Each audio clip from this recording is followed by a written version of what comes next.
Sure.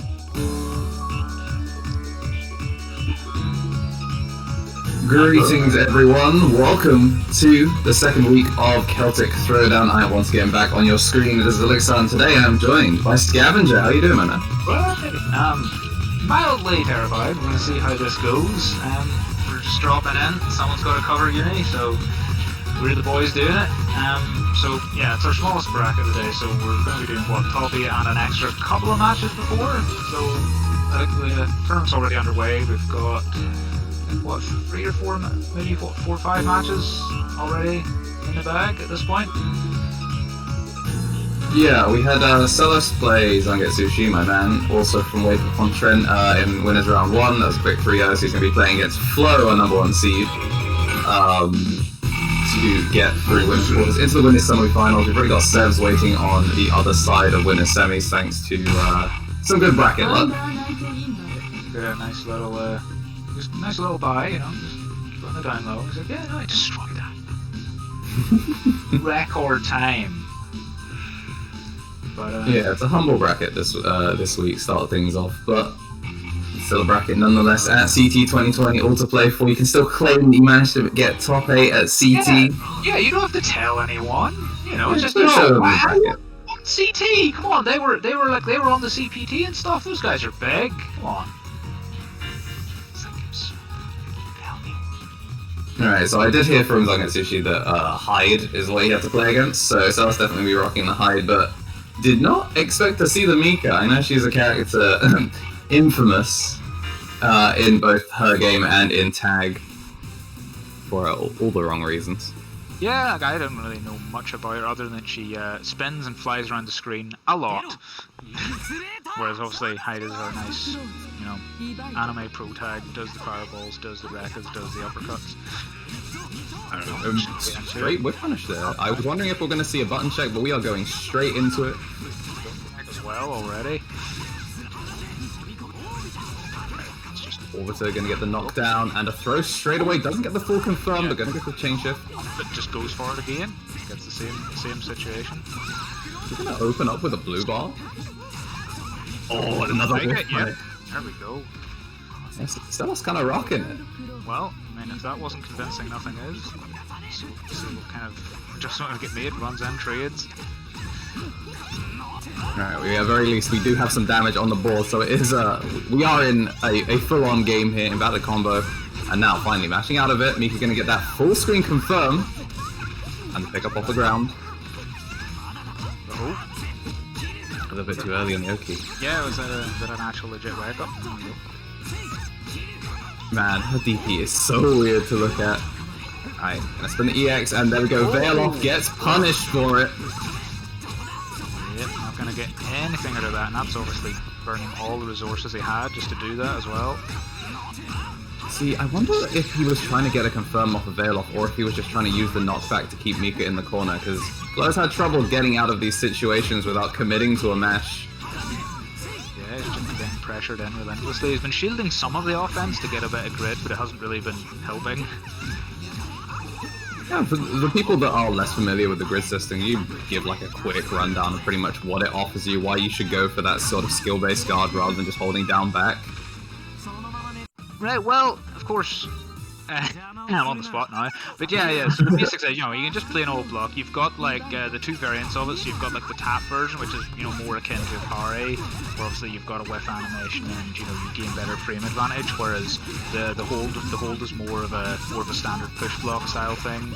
I think you actually get slightly worse frames on it, but you do gain the pushback, and everything you shield either way is gaining you more grid. But if you use it and call out wrong, then obviously you lose your grid and you lose access to all the extra stuff that it gives you. But I could probably talk over the next 4 matches, going over all the stuff that the grid does. It does a lot of minor things, but I mean the general gist of it is you want to be winning that tug of war so you can get your forward pull, which gives you a flat damage boost, and the most important thing is you get the chain shift, which is basically a Roman cancel with a few caveats, so you can't do it to actually make an invincible reversal safe, and it also changes whatever grid you have left at that point into meter. So there's a few caveats, but generally people just want to get it for that cancel. And while I've been doing that, we've had a much closer round, so... But unfortunately, it's still going to go the way of Celos, able to clutch it out at the end. These whip punishes have been so huge. That big old sword normal, that Shoto sword normal outplaying the stubby feet of Mika. Yeah, and that's something that actually comes into play a lot more, I found, in Eunice than most anime games. Like, it is a very bizarre mixture of kind of crazy anime mechanics, but the more, old-fashioned sort of fundamental neutral. So you've still got, there's a lot more commitment than you would usually expect from an anime game. There's a lot less in the way of air movement and being able to block out of certain situations, things like that. Ooh! Okay, get something different there. Get some Mika damage in the corner. And this is now Flo actually finally getting to go into that flow state. Gonna go for... Yeah, the way he did the whack BS there, just to get some reaction time. But it hasn't helped. Spin to win, and just one more mix drops it. And I'm gonna get DP'd out, so Celos giving himself an extra at least on life. Full screen command grab. Just the dolphin dive equivalent there, by the looks of it. I guess cool. That picks up. Backing. That's kind of the second time we've actually seen that get that much mileage from Celos. Definitely seems very comfortable versus the Mika. Obviously, we are making use of Parsec here, so you don't have to worry about the Arxis netcode. We'll call it that. The Arxis delay-based netcode, giving you those grappler-specific mix-ups and play on as close to LAN as we're gonna get in this environment. That's the thing with particular. While it's not in the obviously it's not going to be ever the same as rollback. It's as good as you're going to get for delay based, and as long as you've got the upload to handle it, it's pretty much going to be superior to every Japanese fighting game's base netcode for sure. And while we go over that, he closes out another round. So I believe it's 3 out of 5 for the entire bracket. It is, so. yeah. I think one of the benefits of having such a small bracket is we're going 3 out of 5 the whole way, so he has got time to adapt and try and see if he can pull this back. Yeah, I think Grand Blue was the only Arxis game that wasn't 3 out of 5 all bracket. Even Dragon Ball was running big 3-0s. Yeah, although I think you probably have to with Dragon Ball because it can run pretty long. If anything but a steamroll is going to run pretty long. Oh, and he just pulls that out with DP straight up. Down over just we're finding Celos in the corner. We've gotten to see a little bit of Mika playing, but this has been all Hyde basically for the entire set. Basically one more mix before he gets out of it and a throw. Yeah, he's been pretty much spending the whole set in that right corner. He's been having a lot of trouble getting out. As someone that dislikes Mika fundamentally as a character, not her playstyle, just the character, I'm okay with this. Yeah, just tiny girl, giant robot hands, XD face. End of it. What is this? Yeah, Celos gonna do his best though to try and give us a little bit more gameplay, but wait, things have switched over. You know what? This makes slightly more sense. That our number 1 seed has been running through the bracket with the two O's. Oh, and just drops the super as well. I think he's just feeling himself at this point because I don't think there's really any real need to spend the bar there. Well, you've got the life lead by so much, and a 3-0 coming out on the side of Flo. Yeah. So obviously the name mix-up didn't have any effect on me because I'm not familiar with any of the players we've got here, so I have no idea what to be expecting from any of them. But, quick stuff, you're definitely getting to see Eunice. It is a small bracket, but we still have a pretty high caliber of players, and as we get later and later into this bracket, we're going to actually see these people that have put the time in this smaller game and really get some good sets grinded out here. Yeah, because that's the other thing. I've not really known what to expect, because again, here in Ireland, there's not really much of a scene for it. There's only a couple of people who sort of dabble in it, so like I have no idea what kind of level to expect here. But I mean, obviously that guy definitely knew his stuff anyway. Like, you're seeing plenty of B&Bs coming out, and he had solid pressure. He was reacting well to like mid-screen whiffs and stuff. So, yeah, the guy seems to know what's up. Yeah, Uniclr unfortunately was one of the games that took a hit to its scene. It was doing pretty well towards the end of ST, and Clear obviously was a massive boost to its lifespan, but just people not being happy with having to play the game on delay-based netcode definitely has hurt its growth, kind of similar to Grand Blue, where it was more footsie-based, and maybe I guess people are more critical of that delay-based netcode when you're really trying to whip punish something and you don't have the netcode to do it. Yeah, because some of the anime games, you don't spend a lot of time reacting to stuff at neutral. It's just, I'm just going to air dash normal before he air dash normals. just go in and just run my pressure, you know. People are like, netcode? What's netcode? Just go in, do my stuff. But yeah, you're having to play that more intense neutral, it matters more. Yeah, we're getting our next games set up for stream, and also the bracket's going to get updated with whether it was Stellar or Flow, actually moving on in bracket. Either way, looking forward to seeing some more Hyde in the winner semi-finals. On the other side of the bracket, though, Dr. K moves over Miss Nabs 3-1, as waiting on the winner of Kim Precision and Lofty Words to fill out our other side of winner semi-finals. Currently, none of losers round 1 is available just yet, but what is available, a discount on a cheeky GT Omega chair. If you, this man knows. This man knows. Yeah, if you've been looking through your summer tournaments, you were like, you know what, maybe it's time to pick up myself a nice, comfy new chair. But all these summer tournaments have been cancelled, and you're like, where do I get my discount? You can get yourself a discount over at GTOmega.eu. Very important, you go to the EU site, and CTBLM is a code that will help you get 5% off any order that you make on the site, and 10% will actually be sent over to the charity EJI, who's also working as the charity that we're supporting over at the Black Lives Matter Celtic Throwdown event this year. And also, speaking of donations, if you're thinking, you know what, maybe I don't want to shell out some big cash for a nice new chair, even with a discount, and you just want to support EJI directly, Parsec are matching every single donation up to 1,000 gemmies. It's and I believe it's in dollars, but again, the currencies are quite close at the minute, so I think it's roughly equivalent to. Not that you'll be paying that close attention to the penny pinching, but yeah. So everything, yeah, up to $1,000 they're matching, so it's nice. They're really throwing into the pot for this, and obviously they've also been, you know, providing us with all the setup free of charge for the whole event. So, you know, big shout out to Parsec for getting this on. And big shout out to GT Omega. We obviously haven't been able to be chilling in their chairs. Very difficult to send all those chairs around around the UK in order to get all of the commentators sitting in them. But you know, if we were on land, we'd all be sitting pretty in them. I know I have to sit at home and use all my own stuff. What is this? I need the premium esports experience here, you know. Exactly. My show power is going down. Yeah, it is. It is much cooler in my own home though. There aren't 1,000 people in here with me, so that is a fringe benefit. But here we go. We got another match on, and we got Hilda and Merc is going in right from the get-go.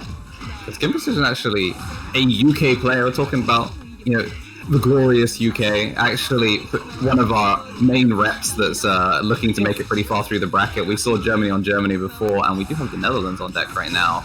But if you want to see a UK representative make it far in the bracket, Kim Precision is definitely our best bet right now.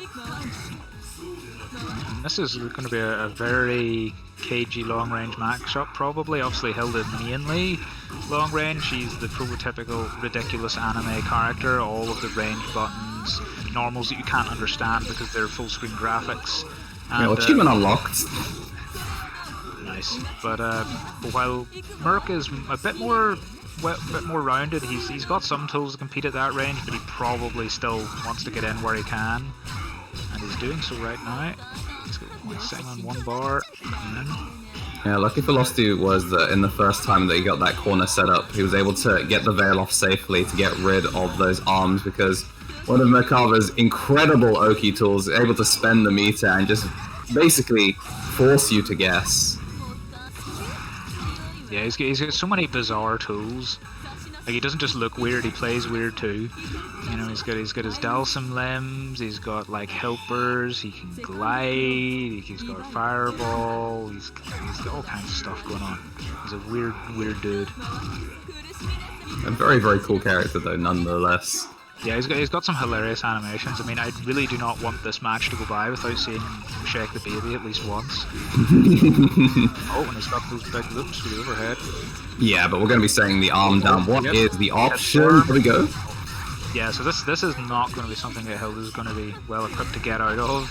Oh, and just spends the veil off, gets him the hell out of there. It's probably his only real option, I think. I don't think Hilda really has any non-universal options to try and get out of that kind of situation.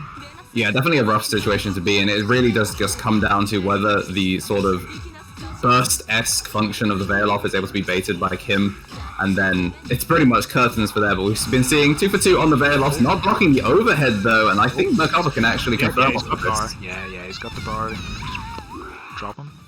Yeah, so a timeout, and then just going to take Hilda to the skies off screen. The first game going pretty solidly the way of Kim Precision. We've seen basically the whole kit of Merkaba. And he was just again like opening the round, just running in. So we have to see what kind of if that continues, or if he's going to start kind of protecting the space in front of him as the round begins. See, this is really difficult for Hilda as well. Every time she puts out that nail rain, it seems that Kim is just in the right place to super jump over it, make use of that glide to just outlast the rain. Doesn't need to bring an umbrella with him at all. Yeah, he just straight over it. That's where all that mobility comes in.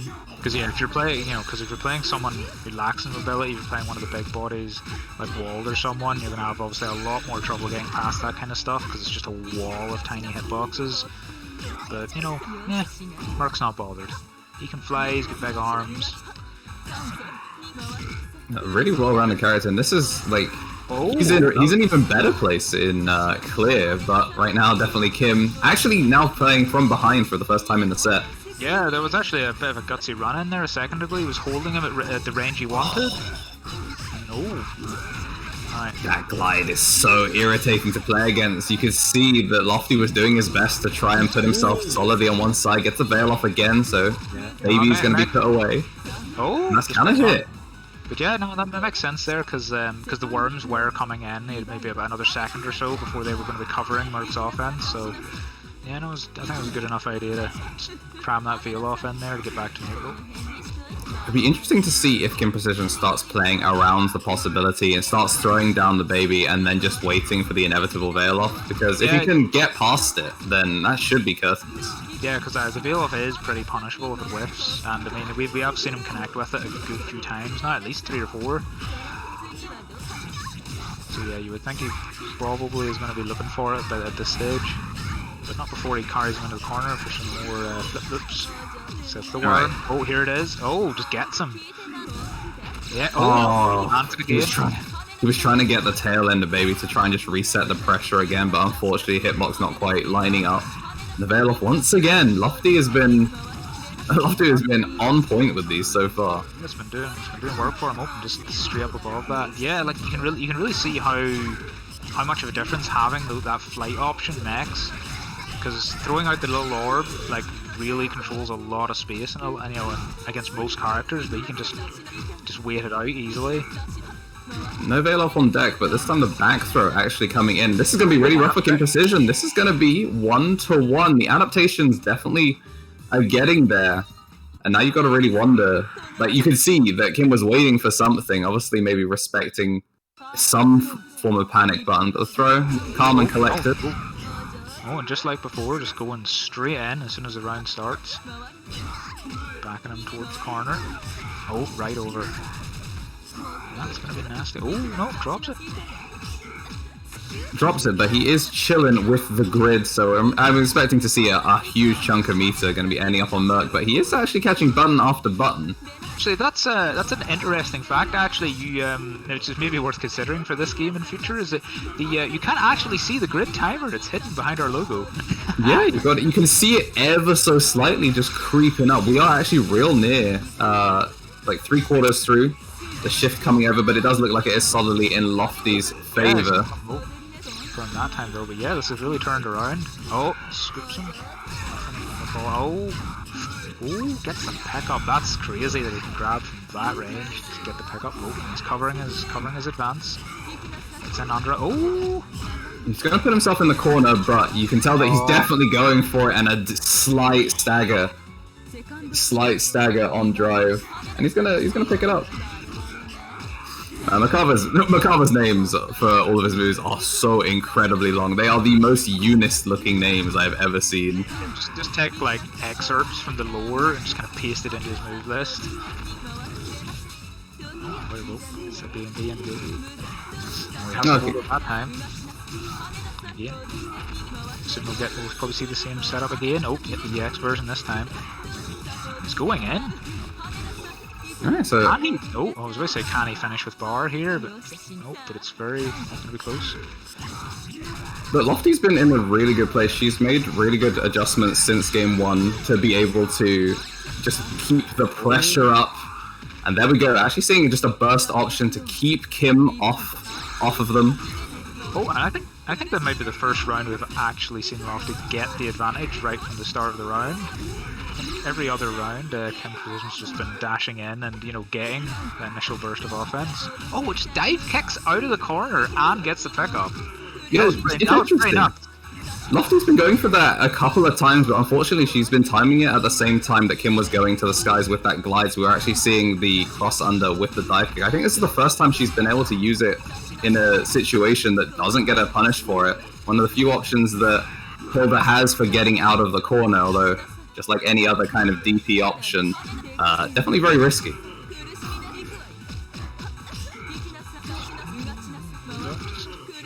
On the defensive here, and obviously big life lead. Kim is sitting on. Oh, there it is. Yeah, as I say, is sitting on the Vorpal, and there it is. Right now, it's time to go in. Unfortunately, caught not blocking the legs. It's been a little bit of an issue at that close range. We have been seeing Kim go for those legs. Now, will she veil off? There it is. We finally see the punish. No huge punish, but at the very least, the option is taken off the table, and this should be round. Kim Precision. Oh. But there we go. Well, the prophecy did come true when it mattered at the very end. We finally got to see the veil off get baited. The little wormy boys do their job. But yeah, and take to the skies. But again, yeah, it shows what a great option the worms are, because you don't even have to really kind of commit to trying to reach in and punish it. You just hold down back and just wait.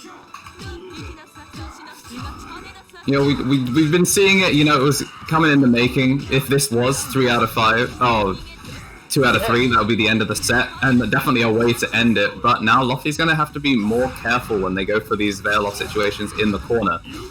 Yeah, so we'll see if how that changes. Because just once someone's made the adjustment, the fear's in you now. Do you go for it again, thinking that they will think you won't? Who knows?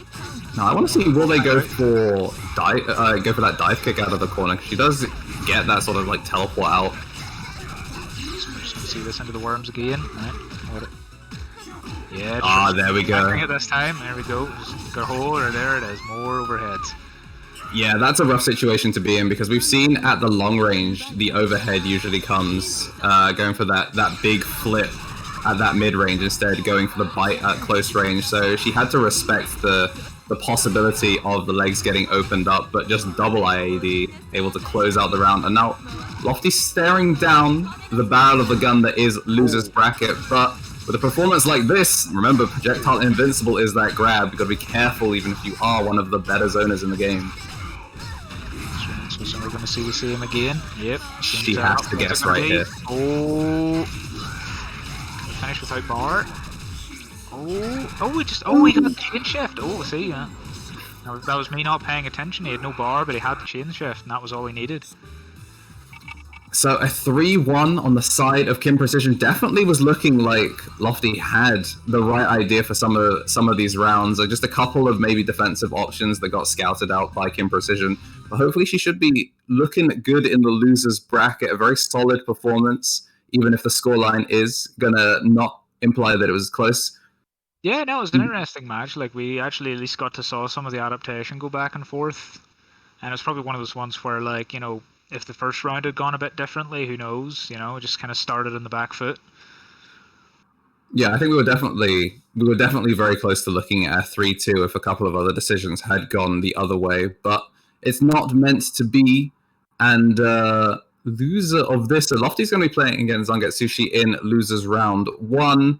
We've got a couple of DQs out on the lower side of things, so Flow has already made their way into losers quarterfinals, and we'll be rounding out the rest of that. But right now, we're actually going to be sticking it out in winners and beginning the coveted top 8 of our CT2020 bracket. Let's see what the bracket's got for us now. So that's one. So we've got one winner semi-filled, and based on what we just saw, then Kim is going to be against Playing against Dr. K. Yeah, Dr. K. Yeah, so two people that came off of 3-1s. Actually, we'll be playing each other on the other side of the bracket, and we're going to be getting Celos and Sevs up next for our first game of top 8. So I'm looking forward to this. This should be the Hyde running it through bracket. And we're going to see who Sevs gets to play. This is technically Sevs' first game. Actually, no, wait, never mind. They beat Urevel 3-0, and then Nev did not show up. So they got a nice, easy pass into winner semifinals. But they have had to play a game and force a 3-0 out, and they're hoping to not be part of the 3-0 train that Celis has been setting up on his quest to get to that winners finals. Yeah, I've been having fun so far. If you were to guess, we've got no information on the board on Smash GG in terms of characters. If you were to make a blind guess who Sevs is going to be playing against that formidable Hyde, what would be your character pick? Just based on the name, the sponsor tag they're giving themselves on Smash GG may give us a little bit of insight. But if you were to guess, I don't know. I'm definitely thinking some kind of hardcore runaway zoner.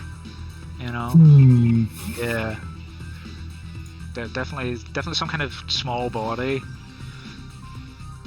Yeah, I'm trying to think of the smallest character I can think of. Someone that's just tiny, like Waldstein. I could see Waldstein. He's kind of small, Zona character. Witty guy. He could just throw stones at people. I mean, what chance has he got really? He's a real David, in this situation. He doesn't even have a sling. He's just throwing them with his bare hands. But yeah, we're probably looking at if the buff world isn't just that I'm not playing this character until this happens, then we'll probably be looking at Hyde Wald, which I'm down for.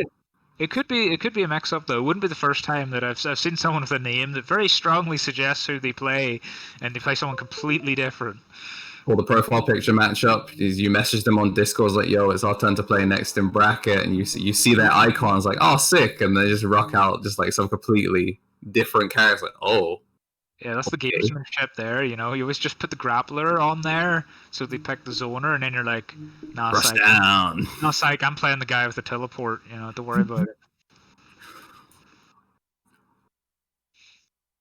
Oh, that's definitely the prevalent mix-up when you go to the Smash scene. You got like 68 characters in that game. It's like, all right, I'm a Ness main. I've got Ness on my profile picture, and then just like, actually, I play Cloud. It's like, what? I love the. I mean, isn't a lot of Smash just revolve around the old counter pick scenario? I mean, I've seen Smash players get very, very hyped for counter picks, including stage counter picks. I mean, it can change up the game, and a game that you can just literally die. Ooh, Portugal! Sev's bringing out Londrekia. No. Ooh, and I don't believe we're having any button checks on stream, so this should be real. So I have no idea what this guy does. Oh no, it's starting to look. It's looking a bit button checky.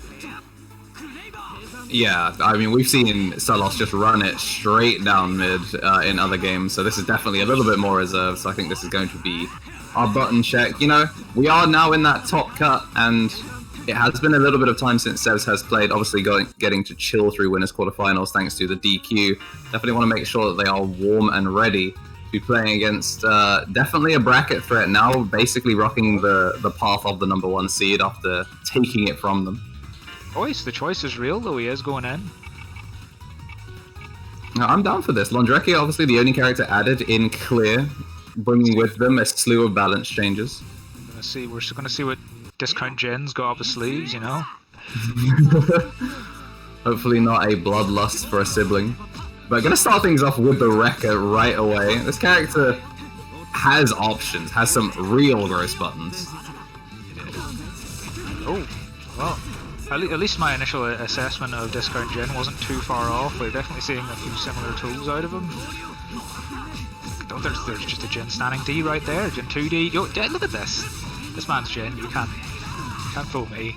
Yeah, if those artists, why are we not seeing the Jin colors? The veil off to keep Celos in the corner. We saw shades of that in Winners Round 1, but instead we're just gonna be jailed. Just, yeah, that actually looked tight. I wonder if he could actually have disrespected that. Because it looked like the ice was holding him while he just came in from full screen. Yeah, wake up DP. That's a toga though, if I've ever seen it. It's like, alright, you're minus because you blocked it, so I'm gonna do it again. Alright, wake up record this time, goes for the side switch, EX fireball in order to try and keep him jailed, and this time we're actually gonna get the pickup. This is looking really rough for Stella so far. Sevs has been controlling the pace of the game, a character capable of zoning and mashing on your face. Londrekia has it all. Yeah, and one thing as well I've noticed there is that he's able to control his spacing very well, even without landing a hit. Like, even his pressure strings are allowing him to change sides as he likes. So that's finally getting to play, get some damage on. It hasn't been as one-sided as we've seen in some of the other games, but when he gets in, we are seeing a full. But now the Veil-Off is spent, so committing fully to the offense, going to tie up the rounds 1-1. Again, just starting the round without overhead. The classic anime strategy. Just round start bandit bringer, just do it. Yeah, and we're now starting to see Cello's actually getting to play a little bit more offense. We saw the DP not finding its mark. This time the Veil-Off coming out. You know, Cello's being given, he's being gifted all of these defensive burst options. Can he keep with that bar? Oh, he can. Oh, there we go. Everything. You know, I mean, if you're going to be going into the next game, you don't have to worry about your resources persisting. I'm going to be honest there, he was spending resources I didn't even know he had. Looking down his bar, and it's like, oh, he's got 100 bars. Like, well, actually, with 100 bars, you can do this. Yeah, obviously, they still have the Veil-Off on deck. Yeah, so that's the thing, yeah, because you only need 100 to actually pull the Veil-Off, and I believe you do get access to everything. I think the only difference is that obviously Veiling off with only 100 as opposed to 200, you have less time, but I'm pretty sure you have access to all the same options. Rare footage of Orbitar actually losing a projectile clash. One of the most whack projectiles I have seen on a Shoto character. Basically red fireball the whole time, actually getting beaten out by this DLC character, but the health bar can be drained by a nice conversion off of Cello. Once again, starting things off with that start button. Yeah. And I think we're looking really good for Sevs in this first game. You just see that Cello maybe got a little bit rocked in one round, but just keeping it simple, keeping it stylish. Oh, there we go. There's the disrespect there. Again, I don't need to spend that, but again, give him plenty of reaction time, guaranteed it. That's it. Oh, that's some chunky damage too. Sev's been pushing a lot of buttons on defense. We've been seeing these max range counter hit sword strikes just been giving Stella so many tools to work with, and the Waldstein is out. There we go. He's not waiting. He's not waiting for those buffs anymore. He's just going in. Now this is obviously going to be a completely different dynamic. So I think he's just going to hope to shake him up, catch him by surprise with how different the matchup's going to be. He tries to get the grab, but slightly misspaces it. Waldstein is a big body, but doesn't mean that he's super easy to grab. He is the one that should be grabbing you. And now we're actually seeing Sevs being forced to hit the back key, not being able to just hold forward and punish every defensive option. Acelo said, yeah, it was looking scary for a second, but then I remembered I just need to not be defending. Oh, there it is. The veil out call out again. Ooh, the veil out call off, as opposed to the veil off call out, of course. But yeah, and I think now, at this against point, the wall. Acelo has at this point 100% success rate on winning the round off of not walking into the veil off. I think. I don't think he's been caught by one yet.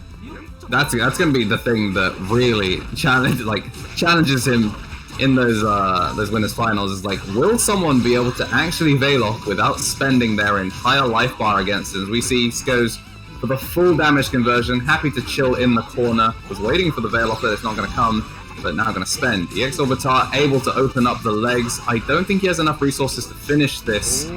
Ooh, chain shift into command grab. Yeah, because he was building up a lot of grid there from those pressure strings. Again, is he going to be able to make it count? He is sitting on a lot of bar, but that's probably going to be it. Oh, there it is. Off the ground, 3-0 again for Acelo. Will someone be able to take a single game off of this man? Let alone a set. Yeah, that was really convincing too. Like he had a little bit of a rule bump when the wall came out, but he adapted pretty quickly. Like after that initial flurry, he was just like, nope, I got this under control. Yeah, like the round start was pretty rough. The round start was pretty rough, and then he backdashed and got caught for it. And I was thinking in my head, like, why are you backdashing against Wald? And then clearly Solo thought the same thing. It's like, why am I backdashing against Wald? Wake up DP and we're gonna just hold forward and push buttons. And then the round just came into his favor. We have been seeing a non-stop train for Solo.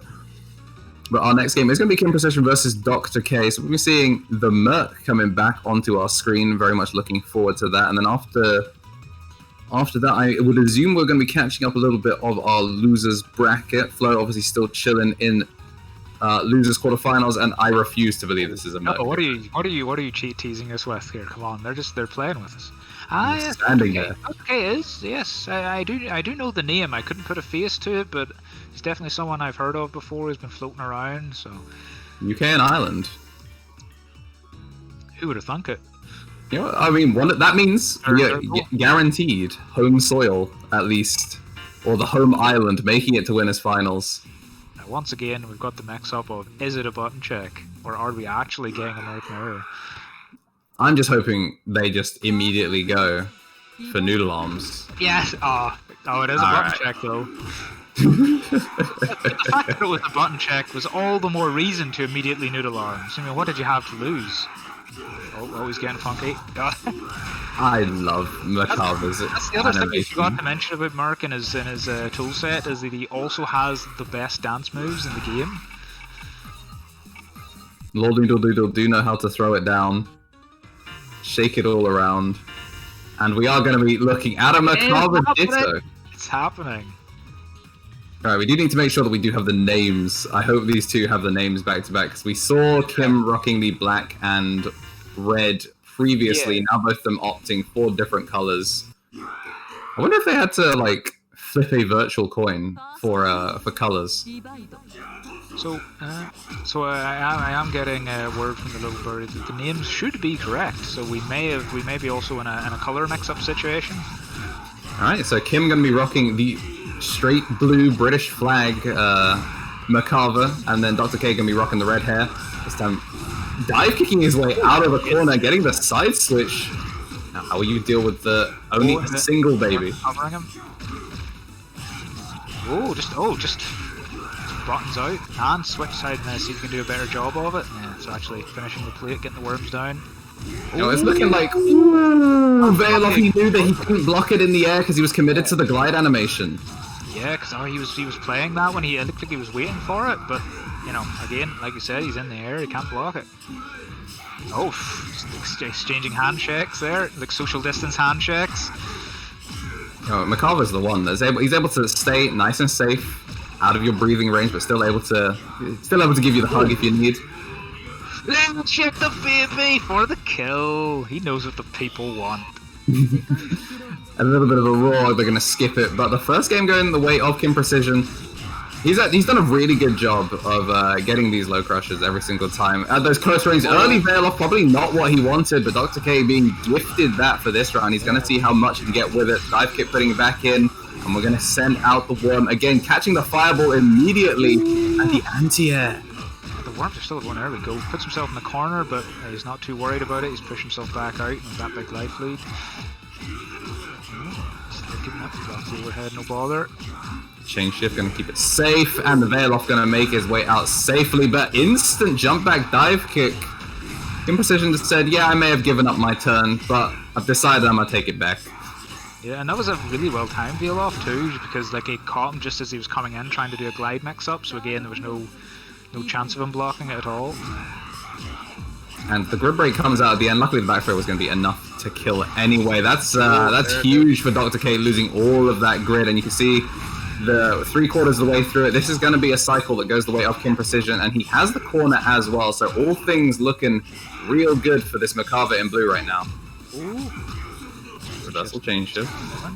Oh, gets picked up though. I'm not sure who he went for, but the counter hit is going to be huge. Going to definitely allow Dr. K to get out of the corner. Both of them pushing buttons in the air, but it's going to come the way of the British Macabre. Yeah, going really scrappy now. This guy's just throwing... Both of them making use of defensive reversal chain shift. Just gonna go for Noodle Arms out, and EX this time gonna get the arms in the air, but no conversion off of it. Ooh, there we go. Oh, didn't get all the hits. He was too high up. But very importantly, he's not playing defense right now, and he's gonna go for double IAD. Yeah, because that probably would have closed it out if he'd gotten all the hits because of the wall bounce follow-ups, but closes it out anyway, just catches another hit. But it's definitely starting to get pretty messy now. There's a lot more up-close buttons going on. And that 5A, able to anti-air, something that it doesn't look like the biggest anti-air button, but it's more than capable of batting you out of the sky. A little bit of delay there on the arm thrust, gonna be able to get the full conversion. Fireball into one more loop. Overhead, he's all good. Yeah, run up throw this time. Will he do it again? Oh, there it is. And this is where the overhead comes out. Ooh, gets him low. He tried to up back out of it. Yeah, just gets caught. That was perfect on the side of competition. Yeah, I was gonna say but they went straight to the next round so fast. They didn't get to bask in it. But the icon tells the tale. Yep, that was perfect. And we're getting maximum punishment off of this. You talked about how the wall bounce of the EX Spaghetti Arms was going to be able to close out the round before. That wall bounce put in so much work on the case, tearing down the barrel. Chain shift into the swiggly arms again. Can he close the side with the bar? No. Oh, he wasn't able to build 100. Yeah, that was close. If he'd have been able to, just that little bit more bar, he might have been able to close that out. I think that's the first time we've seen a raw overhead. Scoops. I think that was the first time we saw aggressive chain shift from Makava in this set. We've been seeing them use it to just not play defense any longer and take the turn back mid-string, but I think the first time we've actually seen someone who was taking their turn and decide, it's time to chain shift to keep it going. Actually using the hitbox on glide there to start things off, catches with the low poke, and now Kim Precision once again back in the driver's seat. Haven't been able to see Dr. K get too much done since that opening round. Again, you can see the throws are starting to come out. Go for it again. Ooh, just a bit too far out. Now, people talk about Makava's ability to just pressure you from far range with those long arms, but his ability to play the mid-range is so disgusting. He's got so many long normals, puts the baby straight down, but a mash out from Dr. K. He knows his back is against the wall. He's going to go for it, and he's going to get the block out on Noodle Arms. That was the EX Noodle Arms, wasn't it? I think that should have been punishable. Yeah, we have no bar, but nice anti-air there with the command grab. Not going to get anything crazy off of it, but it at least says, stop jumping in front of me, bats him down with the 5A. And he's looking at match point right now. Yeah, but these have been, it's been a bit of a steamroll for the last few rounds. Let's see if we can get any kind of miracle, but it's starting the way it has done. He's going to carry him all the way to the corner, presumably get the worms again. There we go. We're going to get... Oh, no. Oh, we got him eventually. Blocked the first couple mix-ups, but they keep coming. Yeah, but this there it is. Huge bar. Shake the baby. Put him back. Doesn't go for it, but he tries. A little bit too far away for that grab setup. And he has switched over the grid.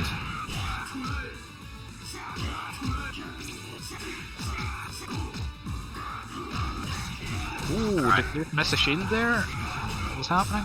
But that's going to get. 3-0. 3-0 on the side of Kim Precision. So we do have the Brit moving on to be playing against Cello. Although Kim has dropped one game as opposed to Cello with the straight 3-0 train, that's definitely going to be something to watch out for. But on the loser side of things, we're going to be playing our losers round 2. We have Lofty Words, and she's going to be playing against Miss Nabs, who I believe she lost to Dr. K 3-1. So we'll be seeing the Hilda returning to the screen, but I don't know who Miss Nabs plays. I don't know if you've seen her play before. No, I'm not familiar at all, but let's see. We can play the game again. Taco Cat is the sponsor. I don't know. Which characters have the closest relationships with cats and Mexican food? All I can think of is BlazBlue characters right now. All I can think of. But I'm looking forward to this. I mean, the Hilda When she got going, it was really cool watching Lofty Words play. Obviously, some of those defensive options did get scouted, but we've seen that is no surprise. That wasn't just the Lofty problem, that was just the pressure that Kim puts out. Yeah. Dr. K also falling for a couple of those risky Veil offs and getting blown up for them. Hopefully cleaning that up so they have the chance to play against Sevs and maybe see some more Londrekia in the future. We'll get to see how that works out in a matchup with maybe slightly less smothering pressure than she was up against before.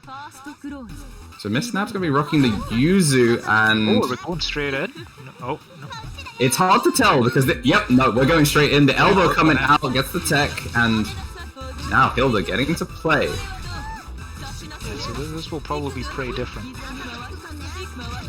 So good to see how she plays with the ball more firmly in her court.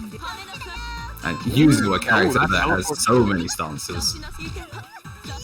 Yeah, I'm not gonna lie, I know very little about the character other than a lot of technical stuff and stances and maintaining buff resources and teleporting and who knows what else. She's a hard character. The side switch, but none of it's coming into play yet. Yeah, there's been like glimpses of showing off like the movement tech that Yuzu has, but unfortunately this is the first time that we've actually seen the buttons connecting. She's gonna go for that 6D. It's gonna make her way in this time. Alright, keep corner. Yeah, if Hilda can't get out of the corner, then everything, the rest of the round won't matter. Oh, that was such a good delay. She threatened that she was coming in, waits for the button to come out, comes over with the elbow, and doesn't get the confirm. She had 200 bar, so I think she could have ended it, and I might actually get punished for it. Lofty Word's going to keep it simple, but drops it herself. Double EI, going to be able to pick things up. Miss Nav's taking the first round, but a very close one. Yeah, that was very clutch at the end. Could have went either way. EX Nail's actually going to force the up back to maintain a block and takes the first opening. Not huge amount of damage for it, but unfortunately that side switch actually giving the distance needed for Hilda to get in. Or get out, rather. Oh, just gets the pick up after the chain shift again. So defensive chain shifts. Just going to see the mid screen, drop the orb. Oh, and just gets hit! Must have been... I can only assume she was trying to get some kind of movement option out and mistimed it. Yeah, it looked like she went for a sword swing, but the button didn't quite connect, so a little bit overzealous there, choosing to try and slash raindrops, but this isn't DMC. Well, I suppose, yeah, that's an interesting point. I would assume if you could get a if there was a gap left and you could get a button to Hilda, would it stop the projectile? Does it stop on hit? I'm not entirely sure. I mean, hopefully we'll be able to find out through just the power of science and testing. But right now, no chance to set up that rain cloud as Miss Navs has been running it down so far, making use of these long-range slashes as well as nice delay there to try and get the counter hit, but unfortunately isn't able to pick off of it. So now Lofty gonna get her chance to play. Nav's been looking a little bit more comfortable after that initial round. Oh, still not be able to pick anything up off of these sneaky teleports in. Oh, just gets slapped. The triple cow coming down. I honestly would have no idea which way I'm blocking for that one. It looked like she got caught between the first and the second one. Yeah, so can that actually cross you up depending on the positioning? Because that would be nasty. Nice teleport in to try and get past the rain cloud, but it is going to track. It's crazy to think that Yuzu can be in the air and you have to block your feet. But just mashes out for it, gonna get the wall bounce pickup, and Lofty is gonna steal away that first game. These have been so close outside of that second round. Yeah. Let's see what we get. 1-0, but again, nothing too decisive there. Oh, we'll pick up on that. Oh, this is quite a start.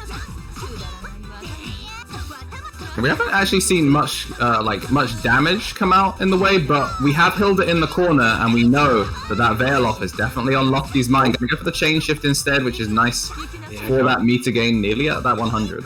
Yeah, that actually really worked out in Lofty's favour. He was blocking all that early pressure that wasn't too dangerous. Just built a full grid for the Vorpal. Oh, there we go. Finally see that movement option actually pay off. Pick something up. Alright, opts to keep the corner, unsurprising there, but we do have options on deck. Gonna go for EX down spike.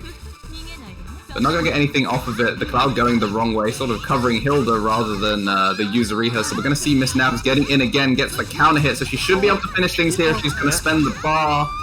Oh no! Doesn't even need to spend the bar.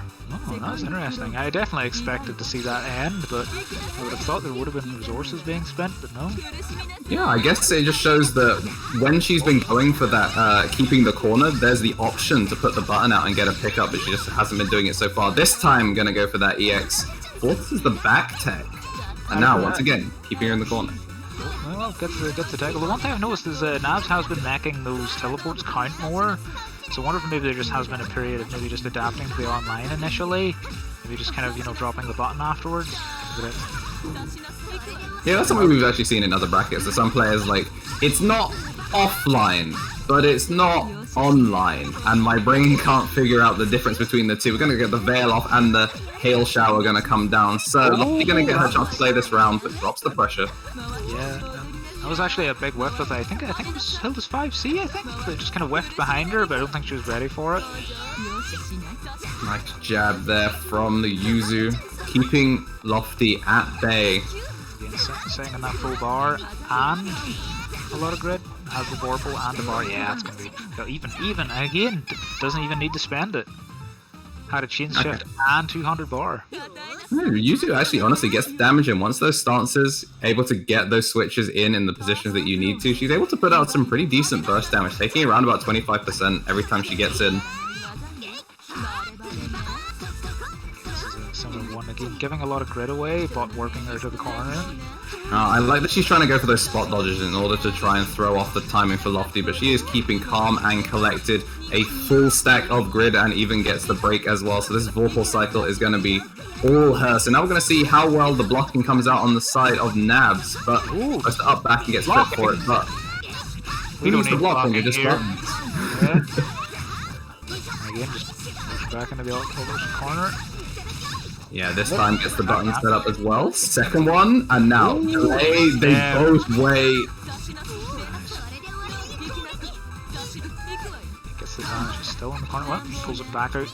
Good tech change. Did nothing off of it. Right. Man, Lofty I don't think has been grabbed once. I think she's teched every single hit and had buttons ready in order to just try and dissuade a mash out. This should be it though. Chain shift into EXEI. Yeah, this has been very close back. Whoa, straight out, just throwing the bar. Pays for it though. Yeah, we saw this work actually during one of the previous round starts, but this time I guess Nabs was slightly more ready for it, able to just push on the way down, and we have not been able to see Hilda get that full screen damage. Yeah, there we go. First time at that time. There we go. You know, sometimes the most effective thing is to go for the thing you got punished for before. They'll never expect it. Yeah, no, it is kind of a standard fallacy I think we all fall into. You know, if you get punished for something once, you think, right, I'll just never do that again. It's like, you think I won't? But this has been anti-air conversion after anti-air conversion.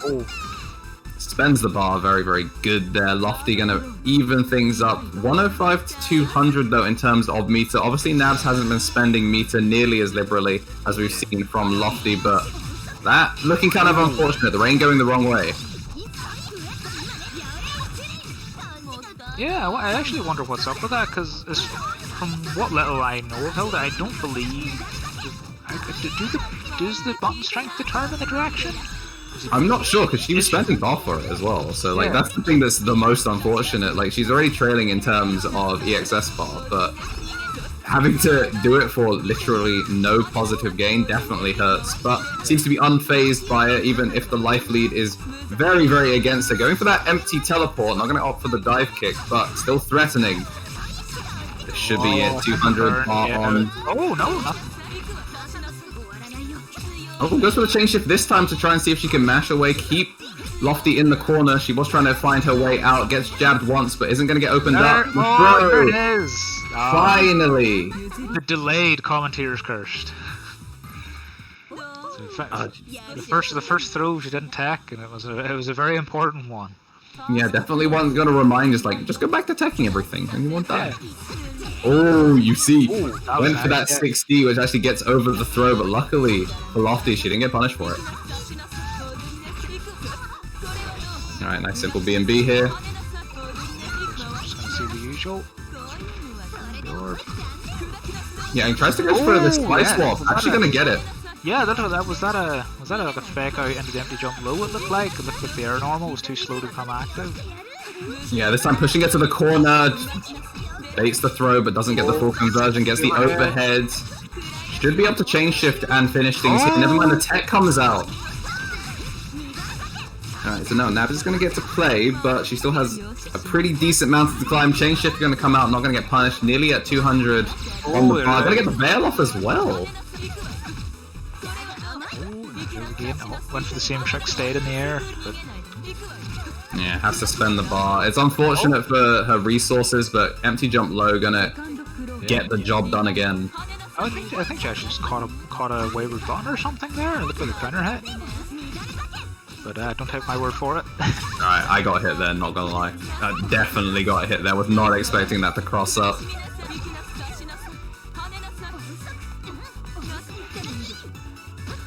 Oh, look! Oh, just a stare down. I'm just gonna stand in your face and do nothing. I love the change of pace that Nabs has been bringing. Sometimes she just goes for button after button, finally getting a tech of her own. But then just the willingness to just wait in front of Hilda, see if she can bait something out of it. Doesn't even go for the spot dodge as well, because those spot dodges have been getting punished on reaction. And it's actually, and even on that note, we've noticed as well, Lofty's been a lot less trigger happy in the veil offs in this. Obviously just doesn't feel under the same kind of pressure as before. Yeah, that is very true. You know, maybe the tournament knows of worn off. But it's a good thing too, because we've noticed a lot of the times when Nabs has been, you know, giving her that rope. Oh, excellent use of shield there. This is someone that's very, very comfortable when it comes to blocking Yuzu's more basic block strings, forcing some sort of jank out to get through that closed door. But 2-2, we're going to final game. Yeah, and 2 Netherlands reps. And that has been pretty consistent as well. Like even from the beginning, like Lofty's been shielding most of like the range pressure and getting a lot of grid out of it. Yeah, I would definitely like to see if we could get a little bit more of that excess usage. It seems like a lot of the excess comes during the veil off, which is just unfortunate because she's done such a good job to build all of that meter and then throwing it away with the veil off. I just want to see as much oppression as possible with those buttons. We're going to get the grid broken now, which means this 4-4 cycle going to be in favor of Nabs once it gets round, unless she goes for the simple block string, the tech coming out. Change to try to keep it, but the button keeping her oppressed. Yeah, and that just stole the Vorpal there. Like that was a very sudden turnaround. Like that throw tech made all the difference. Yeah, and this is going to be Lofty. She's going to be stuck in the corner playing defense, but she's going to get the grid for it. There we go. Goes for the chain shift and gets 153 meter out of this. So now she is in the driver's seat and gets the teleport to get herself finally out of the corner now that the resources are on deck. Going to get the down spike. Yeah, very messy situation there. Like a lot of stray hits with no confirms, but back to this. And a nice teleport from Nabs is going to get her out of the corner and also get her past the rain, which gets her that setup. So now she has all to play for, doesn't opt to go for the button after this, just tries to go for an opening for the reset. Get punished. Oh, there we go. Oh no, still. But the buttons, the scramble situation, going to go out the way of Lofty. And tries to go for just spike straight away, maybe catch an overs at a start, but Nabs did have the box ready, only going to get chipped out a little bit by the follow-up button. That's something that seems to be. It doesn't. Now again, I'm just going on what I'm seeing rather than extensive game knowledge, but it does seem like Hilda, for all her strengths in other areas, doesn't seem to be able to dump meter to finish you very easily. So we saw there, you would have thought most characters would be able to just drop a bar or two to get the finish there. Just really wasn't able to get much extra damage. But as I say that, absolutely steamrolls that round. Yeah, I think maybe just ran out of steam there.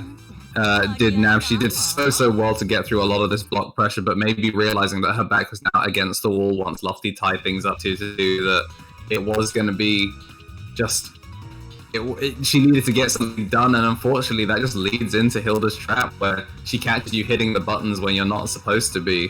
Yeah, and eventually just gets. Run? It was, Yeah, but it wasn't a perfect. I think like one jab connected in a scramble situation, but pretty much a near flawless end to that losers round 2. So Lofty going to be moving on to face Sevs in one side of the losers quarterfinals, but we do have Dr. K versus Flo here on the other side of losers. Gonna see that Mika once again. Yeah, and now you have an actual literal baby to shake. We want to see that spin, not necessarily the spin to win on the side of that Mika Beyblade, but definitely want to be seeing a lot of shaking going around. We want to see her spin, but not of her own volition.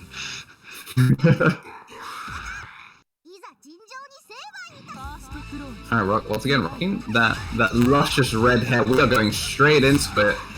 Flo looking to make his mark. Didn't really get to play too much against Sella, but this time upping the aggression.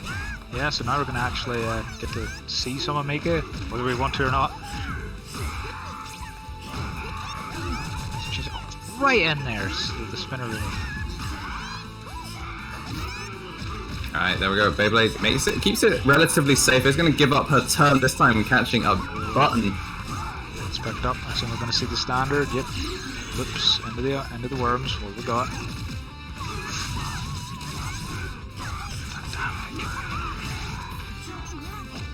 How does Flo get out of this? Able to get the block up and actually catches a button, so we're going to be going back to the mid-screen. Unfortunately, doesn't get the full confirm, but the Beyblade going to go for a double side switch.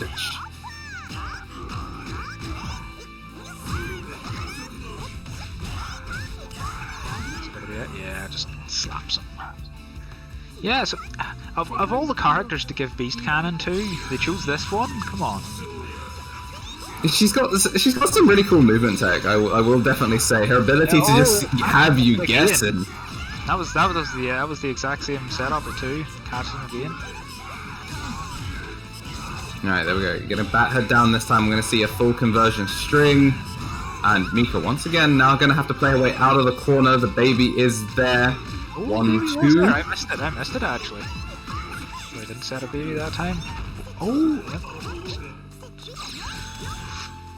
Oh, that's huge. Oh, was that a command grab?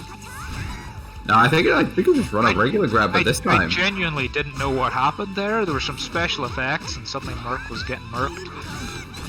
It looked like Merc went for a button as well, so it might have just been all set up. This time we're gonna have Noodles come through. Oh, it doesn't catch them. This is off the wall bounce, but picks up a fresh one.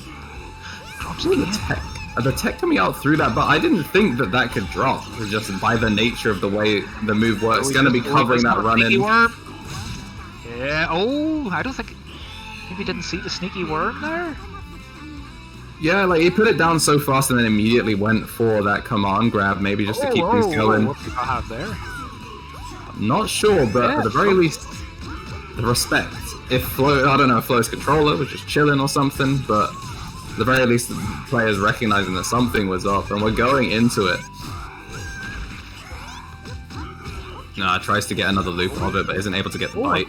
Yeah, actually, that's something worth noting as well. It looks like Merc's able to crouch under some of her pressure tools there. It looks like some of that's whiffing over his head. It is unfortunate the Flo is having to spend this bar every time these DPs are unable to connect, but at the very least, Mika not too minus after that, so isn't getting punished super heavily for it. The worm coming in now, gonna get the confirm off of the command grab. Just run up back throw. This time getting the drop kick. So now Flo getting some time to actually get some damage going. Gonna go for some sort of command grab, I think, but gonna get jabbed out of it. Whoa, just run up nothing. Delayed buttons. Oh! What?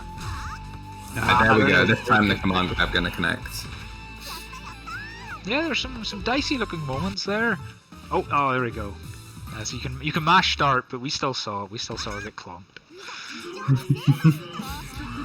Yeah, I really like the veil off into delayed buttons that we've seen from Flo. A lot of people have been going for the veil off into mash, so just the veil off and then just run up to just get that extra corner already off of the knockback. I think has been an interesting change that we've seen from Flo. Whether it will continue to persist throughout the rest of this bracket run, we shall see. Beyblade going to connect and tries to scoop the feet, this time going for the dive kick instead, making sure that that up-down guess is correct.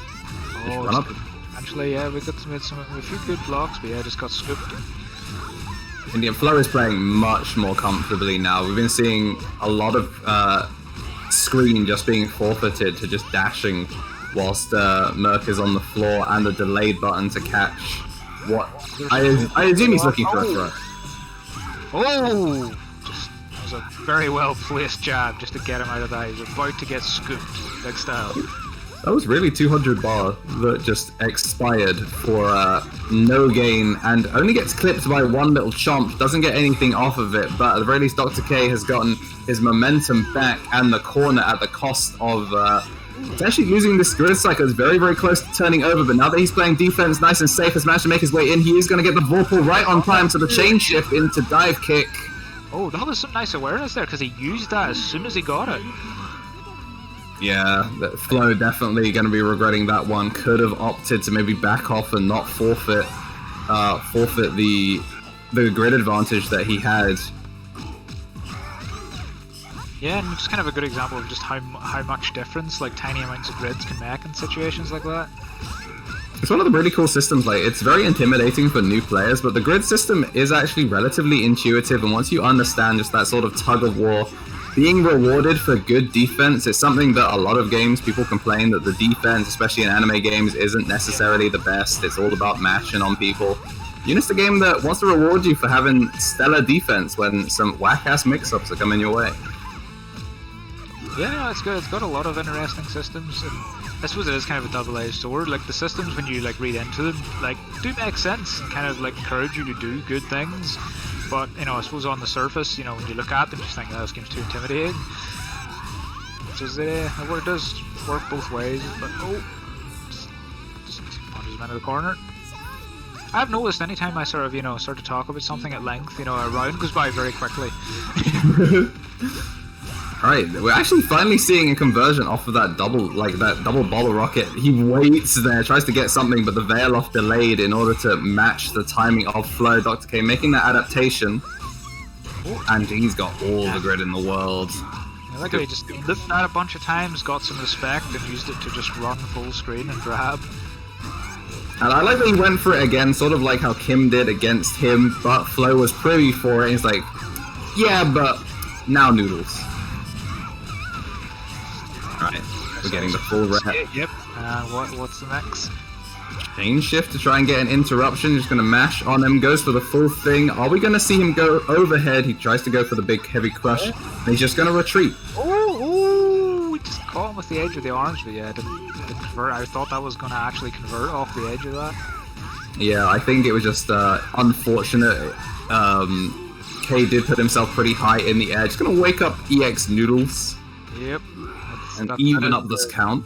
That is the Merkava attack, just chain shift into EX Noodle hands. Well, I'm here for it. Yeah, it's very rewarding when it hits. You know, much more so than most sort of reversals like that. Oh, I suppose you know, in fairness, you are spending 2 resources to do it. True, but it is making it a lot. It's definitely much less risky than your stereotypical wake-up DP. Yeah, especially when you consider the way this game's designed, you don't get to actually use your chain shift on your DP, so there isn't a way to make it safe, like you always have to commit to it. And as we talk about this, Flo is getting demolished into this corner, and is that going to be it? He went for EX. He went for EX Noodles because he wanted that perfect. He didn't want to give him the Oki situation. He is going to get it. So the Doctor getting that perfect point. Oh, there it is again! And it was the exact same pattern too. It was the crossover, double back, and then straight down. Now can he side switch this time? Just comes back to the middle. Scoop. No, we haven't seen the baby getting shaped yet, but we've been seeing it tossed around a little bit. Baby steps. Yeah, cause I'm not sure how optimal it is to really use Shake the Baby. I think a lot of Merc players seem to kind of throw it out at the end of a match as a crowd pleaser. Alright, well we are 1-1 right now, and it has been relatively even. I know that this game specifically has been going the way of Dr. K pretty handedly right now. Flo hasn't really been able to get his way in, but as we say that, gonna get a block string, leaves it a little bit unsafe, and I think with the resources that Dr. K has left, it should just be... Oh, and then nothing off it. Now, I don't, obviously I'm not familiar with the combo routes, but I was expecting they would maybe try to get the EX noodle arms for the finish after the Shake the Baby bounce. Unless, did he run out? Did he not? No. Was I looking at the wrong meter, maybe? Yeah. I also, when we started, was like, there it is, and then he shakes the baby, and I was like, wait, he's player 2, 24 bar on that one. Not going to be able to finish with it, but at the very least, we have seen it. We got what we wanted, and just a single 5A is like, stop that. Stop spinning. Alright, a grid break here from that run-up throw. Very useful here for Flo, but unfortunately for him, pretty early in the cycle, so Dr. K should have a chance to get it back. Never mind, actually. We gifted that grid vocal cycle. Flo, now in the driver's seat.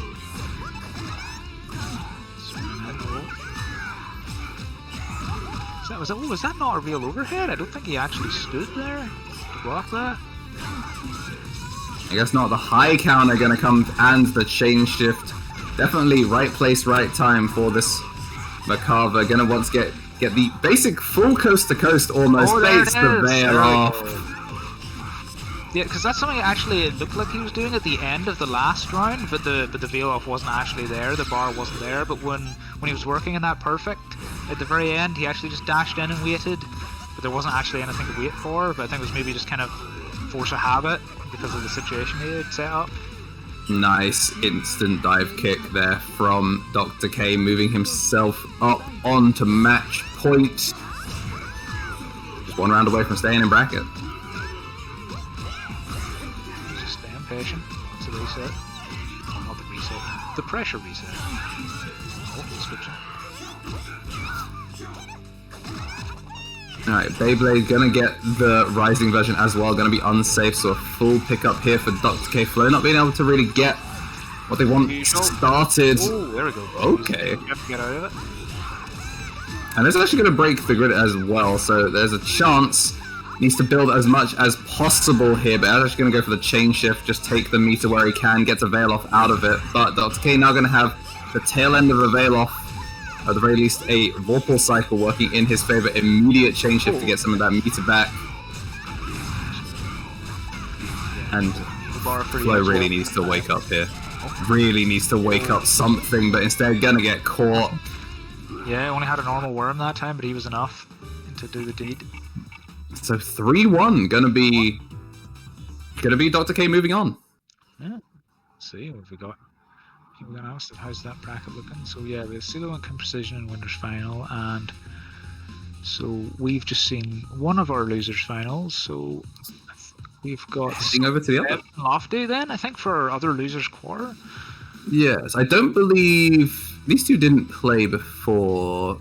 No, because Sebs was playing on Celo's side of the bracket and was swiftly escorted from winner semi-finals into that lower half of the bracket, and Lofty has fought her way since losers round 1 all the way to the losers quarterfinal, so good stuff to her.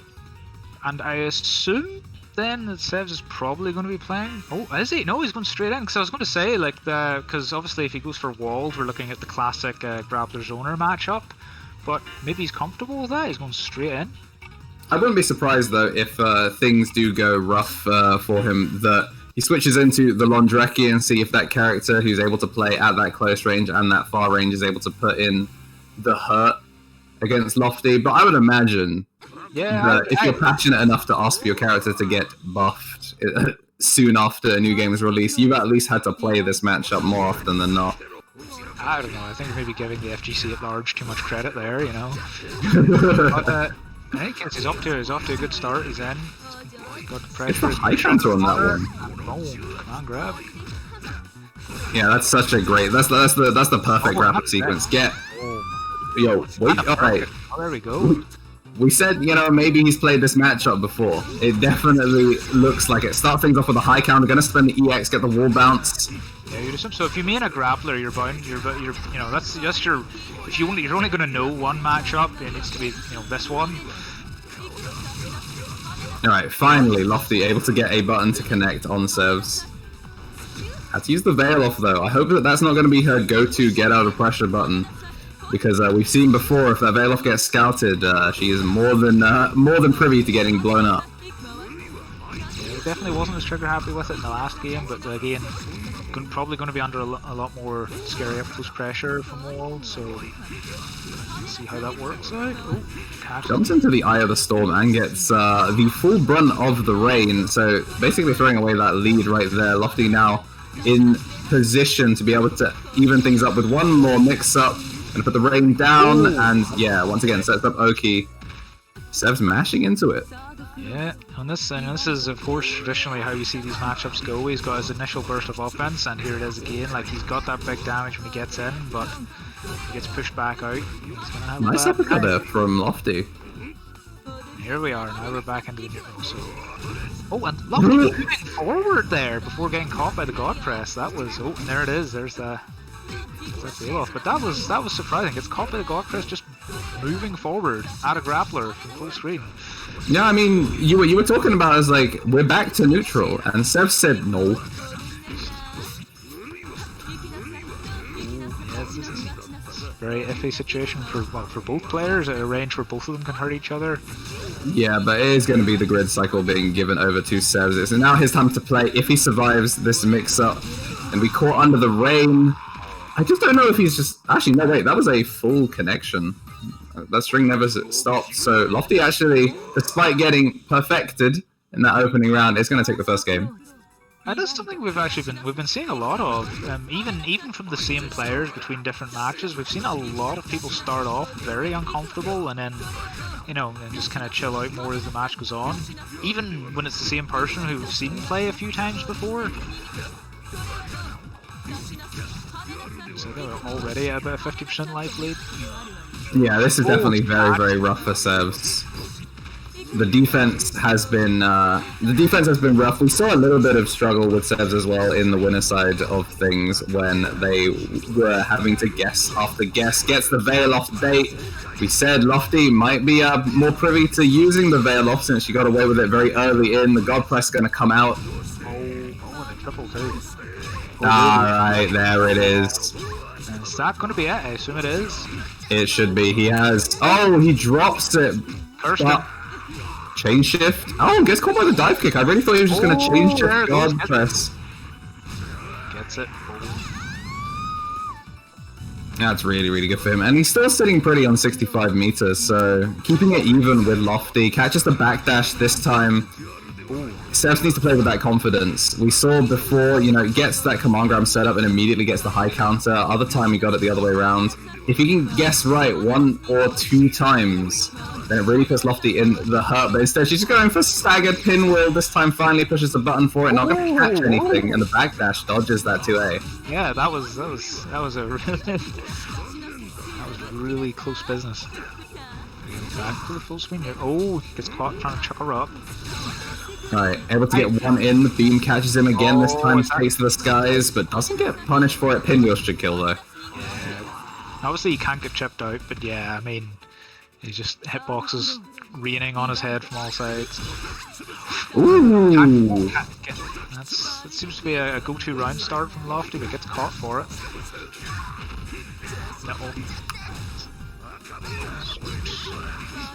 Alright, catches the backdash with that overhead. Now, we're playing from the other side of the corner, gonna get the double circle. Was that the B grab or the C grab? I didn't see. Alright, we're gonna get a change shift. It's gonna be a fatal grab. Another perfect on the side of Sevs. Able this time to close out the round. Even things up 1-0. We're hopping straight back into it. Yeah, and it's... I mean, it is really playing out like the classic archetypal matchup. You know, it's either a slow death by 1,000 cuts for Sevs, or Lofty gets perfected. No, this time able to mash out of the corner this time. So going to be playing from that midway. I don't like the fact that he was able to get that easy jump in, make the gap back. It feels like he's still in the driver's seat, despite these buttons now coming out from Lofty to try and dissuade him from getting in. Yeah, definitely just be watching that sort of space. From what I can tell, I think like Wall's main way in just has to. I feel like he does just kind of have to guess on those risky air assaults to get in. So maybe Well, watching those skies, trying to cover that space maybe in advance. I mean that's probably where those close R's would come in out, and they're both just holding their buttons, holding the D. Scoops them up. Right, this time Lofty definitely playing with a little bit more aggression in this mid-range, recognizing that those jump-ins were coming from there. Obviously, the far range going to work out in her favor, but by forcing that more aggressive mid-range, but not really letting Sev get the opportunity to play that close range. Of course, not quite a perfect, but near his max, no difference. Very commanding round. Oh, Yeah, this time goes for that dead spike straight away. Once again, trying to control that mid-range, because Wallstein's still capable of playing that mid-range, but obviously the close is not where she wants to be, so she's sticking out those buttons to try and dissuade that early approach before he can get into the comfort zone. yeah, that's something that does differentiate Wall from a lot of other traditional grapplers, is that he does have range on his side, despite being slow. Like he's not completely non-threatening at that sort of mid-range. But we now have Lofty on a tournament point for herself. Needs to win this round and the next one to stay in the bracket, otherwise going to be dropping to our Portuguese representative in Sevs. Oh, He's currently in the driver's seat. Have we? There we go. Yep. I was about to say if we got the scores right there, but it's been already corrected. The boys in the back.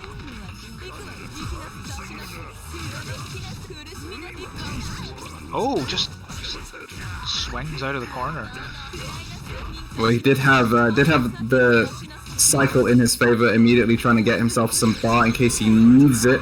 Spends it immediately with the thrusts. He's going nuts with that, but he hasn't been getting punished too hard where it hasn't landed. Yeah, definitely tried to button out. He's been trying to go for these overhead swipes constantly in this mid-range and is getting poked out by it from these buttons. Lofty controlling that mid-range again. Every time she controls that mid-range successfully, it does work out in her favor, but this I don't think will kill because he doesn't have the meter for it. 95, yeah, he's not going to be able to do it. Oh, just hesitates a little bit too much, just gets slapped. Alright, goes for the overhead there. Last round level. The range of the normal grab. Oh, there you go, gets caught trying to do that assault in. There he's still going for it. Now, back fully against the wall for Lofty. We need to make sure that she stays calm and collected. Yeah, it feels like she plays really it feels like she really just has to just try to constantly be occupying that space, just kind of like maybe not even try to hit Wall, just occupy that space, like just in front and slightly above. Because that's where he's wanting to just assault through with his jump C to get in every time. Well, this honestly is sort of par for the course for the rounds that we've seen that Lofty wins, where she's maybe gotten chipped out once, but Sebs is chilling on below that 30% HP. Oh, that should be it, right? No! Gets the tech out, so maybe leaving a gap. That's a counter and a chain shift, so this is going to be huge amounts of damage. Seb's going to spend as much cash as needed. Another veil off! That was ridiculous! What was that? Oh, gets out. And that's going to be a big relief, because, I mean, if anything is going to mentally break you, it's getting command grab from a range that does not look like you're anywhere near. Because, I mean, Wall's command grab does have a lot of range, but even then... This looks like it might be curtains. Goes for a command grab into the immediate catch counter hit. Was that it? He's got bar. Yeah. The perfect. Gonna finish things off with the body press. And good stuff to Lofty making this far. Was very, very close to bringing it to that 2-2 situation. But eventually gonna run out of steam. And Sev looking for those Wallstein buffs, but also looking for these Wallstein results as well. Gonna keep moving on in the bracket.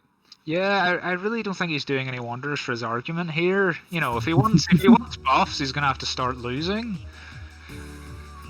Well, Dr. K, I'm sure, would be more than happy to hand him that result. Then in the losers semi-finals, I just want to double check whether we're hopping back up to the winner's side or if we're going to be playing loser's side.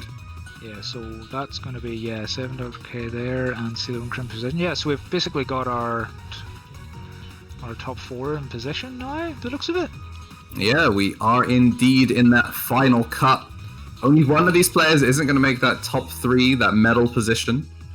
It looks like we've been playing from the winner's side first. Going to be finding out who's going to be sitting pretty in the grand finals. Guaranteed top 2 in this event. Is it going to be Cello? Running his way since winners round 1, not dropped a single game yet in this bracket. Or is it going to be the hometown hero, Kim Position, going to be fending off the invader and moving on into grand finals? Yeah, this is kind of like the extension of how, you know, the Scots and the Welsh become English whenever they, you know, win medals in sports, but also the British become, you know, but also, you know, become hometown boys to us as well, you know, whenever it comes to international fighting game events. You know, you always gotta take credit for your neighbour's accomplishments, you know. And also going to the casino, we haven't spoken about Parsec too much since the beginning, but it's really great that we're not forced onto just a certain number of stages, thanks to Parsec giving us the near LAN experience that we've been looking for in this these trying times. But Cello definitely trying to get out of this corner, and the EX Worm not going to be able to give him an easy time out of it. Double side switch. I think that might be the first time we've seen someone actually survive that mix for as long as he did there. But in the end, he got caught anyway. Oh, there they go. There it is again. We've seen that a few times. Just catches him as soon as the round starts. Yeah, Cello is more than happy to prey on people for respecting him. The veil off doesn't immediately get blown up, but he still keeps Kim in the corner. I don't know what it is about Cello rushing you down in the corner that makes everyone push that button. But Kim able to survive getting caught out with it, and the chain shift reversal going to come out there for Cello. Gets the DP, and now the down Orbitar. Just one more mix to finish it. Never mind, he has the bar. He should be able to finish it here, but the tech out coming out in time. Yeah, just that's the charge forward function. Slapped. Just gets slapped trying to button. It's a good adaptation there. Once again, still got caught. You just have to run forward at Cello at round start. He's gonna catch you if you try and run back, so you might as well try and keep yourself further from the corner. Doesn't immediately veil off here. This time goes for it, but it was empty.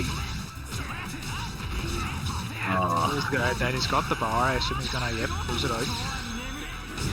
And Cello once again avoiding the dreaded one in literally anyone else's column. Yeah, yeah. Look, so we're really getting front row seats to this now. So I mean, I think at this stage he's got to be the favourite to take it. Obviously, in the earlier rounds, we've seen a few different people go up and appear dominant in their matches, but now that they're facing off with each other, like, you know, Cell's definitely getting ahead of the pack. Showing someone not to be slept on at all. Nice tech up to avoid that swing. But now he needs to keep himself calm, gets counter hit by that Orbitar, and now he's going to find himself in the corner. Once again, needs to make sure that he doesn't press the forbidden button, and he also might want to down back because those legs are going to catch him. Said it again, yep, these are very convincing. Cello really putting in the work. The one thing with the is that Cello's opponents are still being very ballsy at round start, trying a lot of different options. I don't think we've seen anyone just wait it out yet. But he did go for the more aggressive option that time. It worked out for him. Alright, I think Kim was going... Oh, goes for the back throw. Catches the back dash with the bite, but doesn't commit to the string. I don't think he expected it to actually connect. Oh, nice there. The glide kept him out. Nice of the game to slow down for us. Slow down for us to make sure we can see if he was actually clear of that geyser. So he's not clear of the corner right now.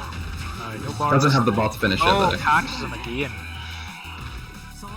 And once again, Cello moving on with another round, one game away from potentially moving into grand finals without dropping a single game. Definitely know what Kim wants. He definitely needs to slow things down, but the jump back. Yeah, no conversion that time. I got caught again.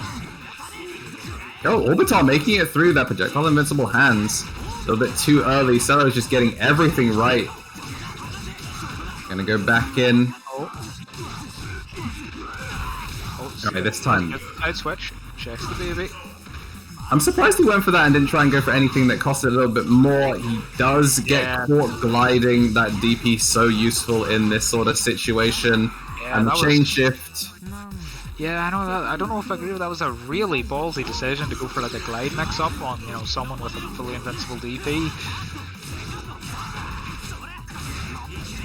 I mean, was there any reason to not DP as long as he could see and react to the fact that the glide was happening? Like, was there any decision he could have made there that wouldn't have lost to the DP? Yeah, I really don't know, but Kim now just going to try and keep things nice and calm, actually punishes the Veil off, but it's only with a 5A and it's going to ban him further away. Gets the side switch as EX Noodles comes out. That's so unfortunate for Kim.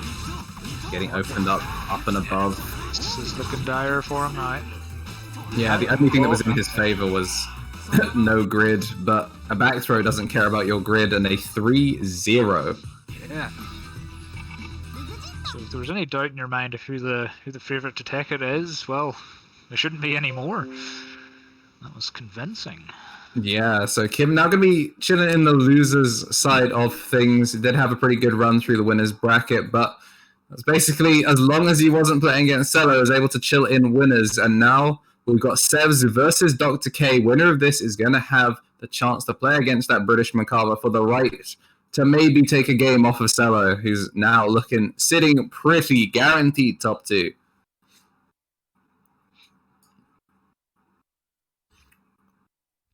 All right, so if we're looking at that Macabre, obviously Dr. K also rocking the Noodle Boy. Do you think that we're going to be seeing Macabre Dittos for top 3, or do you think that we're maybe seeing that Waldstein / Londrekia making it to losers finals? I have no idea. I have no relevant comments at this time. Actually, one thing I want to think is we have seen a Merc Mirror already. True. I just want to know if Sevs is going to pull out the Londrekia for this matchup. We've obviously seen that he seems quite comfortable playing against zoners of the more typical kind. Macabre obviously capable of playing both that close range and far range, like just button range. So it'll be interesting to see if we're going to match that with Londrekia, who's capable of putting out results at all kinds of distances, or if he's going to just rock with the walled and just keep praying for buffs. Yeah, I don't know. I think I have maybe a suspicion he might just go with the comfort pick from now on. I get the feeling he was maybe just kind of testing the water to see what he could get away with the sub, and then, you know, once things got a bit hairy, he was like, right, fine, just me and the rest of the way, maybe. And I guess that does make sense. Obviously, Dr. K did get 3-0'd out of winners, rocking, I believe, going Londrekia for the first 2 games, and then the Waldstein coming out, getting 3-0'd by the Macabre. So looking to not get double eliminated by Macabre, just going to go straight to the Waldstein. Game 1, starting things off with buttons, saying do not backdash against me at round start, or do. Yeah, but the shields. Battle of so much lanky arm boys. Yeah, one of them has definitely been hitting the gym though. Oh, catches him with the overhead crush and the chain shift, so he's going to get big damage here. Now the Oki as well. Actually, never mind, just trying to get it as a conversion instead. Going to catch all kinds of buttons. Ooh. That could have went very wrong for him, but he got away with it. Now it takes one back step to get one giant leap and get the side switch, trying to put a little bit of delay on things, but Dr. K is so calm with this defense. He's been making sure to keep the grid in his favor pretty much the entire time. Isn't able to finish things off there, but he is just basically one hit in anti-airs with the 5A. Yeah, and even if they had more life there, he was sitting on a bar and just gotten Vorpal, so yeah, he had plenty of tools to close that out. But right now, he's getting tooled into the corner. Oh, he did the stagger. He did the stagger. I think he was waiting for the immediate veil off, and Dr. K was resilient to hit the button, but the moment he saw Sevs go for that dash back in, go straight for it, immediate veil off here from Sevs instead, gets the side switch, but yeah, the stagger gonna get mashed out on. That's the biggest baby. Alright, keeping himself in this range, is able to get the overhead and the fireball. dashes though. Just puts a small worm down. Yeah, nice blocking there from Seb. Uses chain shift, he has a bar now. Just waiting it out. He's got his chance to do some big. And again, Seb's on full grid, so yeah, and there he goes, he's got a full. Oh, and he doesn't get to use it, just immediately slap the EX noodle hands. Yeah, I'm surprised he didn't go for chain shift. I thought that he was going for God Press to wait out the Vorpal timer, but apparently not, gets caught by the wake up button. So Dr. K keeping himself positive. Yeah, maybe he to get that run back. He wasn't keeping as close an eye on it as we thought, maybe. Because he was doing such a good job. I think Dr. K was definitely keeping an eye on it because you saw that he went for the chain shift at the end of it, recognizing that there was so much grid built up on the side of Sevs that there was no way he was getting back into it. But he might want to try and find a way to get back into this round, not trying to get another perfect for Sevs. Oh, that's it. Jeez, he just kept going. Nothing to right, he's running out of resources. He's not going to be able to follow this. Oh, he is. And he gets scooped. Oh, backdashes out. Backdash out of that one. Oh, and he catches him as he bounces back out of the corner. Gives him a tour of the edges of the stage. Oh, there we go. Oh, he teched forward. And he's in Veloff already, so I'm going to assume we're just going to see it. Oh, wait, whoa! What happened there? I'm not sure, but Sev definitely wasn't ready for the immediate button to come out after it. Dr. K ready to swing the moment the opportunity comes in, goes for empty jump throw, but it's going to get veiled off. Yeah, that was weird, because I thought that would have been over then and there, and he had him in, he was in Veloff, he could have just done the max super or whatever he needed to finish it. And he just fell out. No, either way, at least able to keep things going the way they were intended. Man, it's so nice to be seeing all of these different stages, and massive shout out to Parsec as we get a big old press player giving us the opportunity to just play. It's so nice seeing grapplers performing on this, like, as close to offline environment as we can get. As, they're obviously characters that are infamous on the delay-based scene, but yeah, everyone loves a good flaggy grappler, But no Johns for that right now. This is just pure grappler talent. Ooh. Wow, full conversion off of that tip of Fireball. EX Fireball as well, just trying to get as much damage as possible. Going to use that tiny worm. Gets caught. Oh, he maybe didn't notice again. You've got to wonder. Yeah, because I have seen some people make ballsy plays with the worm out, just relying on their hitboxes hang him. So maybe he thought his jump C was gonna, tech out of his path and protect him, but it didn't. Oh, tries to go for the EX swipe, but a little bit too early on it. Back down. Now, what is the option that he's going to go for? I got hit. Yeah, it was like a whiff jump into the grab. Oh, has to change it, and I assume he's going to get punch like man grab. Yeah, should have chain shift as well if he wants. Yep. Oh, there it is. Chain shift into the command grab, and he is dead. Yeah, that was a dominant round from Sevs. He's so good at keeping the pressure up whenever he gets in, if he can. That's another anti-air with that 5A. Maybe better anti-air I can give him credit for. Yeah, the button definitely says get out of the sky. Macabra's chilling at 210 centimeters is more than capable of hitting you with even the most standard buttons. Ooh, the chain shift actually works out against him, the crossover. Laps him back in. Oh, no option that time. Played it safe after the chain shift. Oh, gets out. Sevs is clearly very happy with whatever Macabra's been doing in the background, because this applause has been rampant and has been keeping him at bay. This time doesn't go for double clap, instead goes for swipe, and he's going to get the air pickup. Dunks an idiot tree, and he is looking 2-1 up. Match point. Not looking to get double eliminated by Macabra. Dr. K, obviously the second one he's had to fight. Nice run-up grab this time. Oh, and this time going for the anti-air buttons. Or the overhead buttons. so that time he just gets caught with the raw jab after. You know, Macabre is a beast, and sometimes if you put that beast against the wall, he's just going to start swinging on you. This has been just untampered aggression, trying to work on a perfect of his own. Going to use the babies aggressively. Well, he does actually catch the feet, so I think this should be it. Yeah, there we go. Dr. K showing not the only person. Yeah, he's got a perfect of his own. I think he's the only other person besides Sevs that we've seen manage to accomplish a perfect in bracket so far. Ooh, yeah, nice! Away from the command grab. Alright, chain shift gonna keep things nice and safe. Putting the baby on the floor, but we've seen this time. Yeah, gets the head in, protects himself. The bigger, bulkier Mr. Long Arms able to just about keep him safe from that baby. Very risky, but Sevs does have it all to play for. Oh, just catches him, swipes. He kill here, he's got the bar. He should be able to do it. Ooh, with the tech out.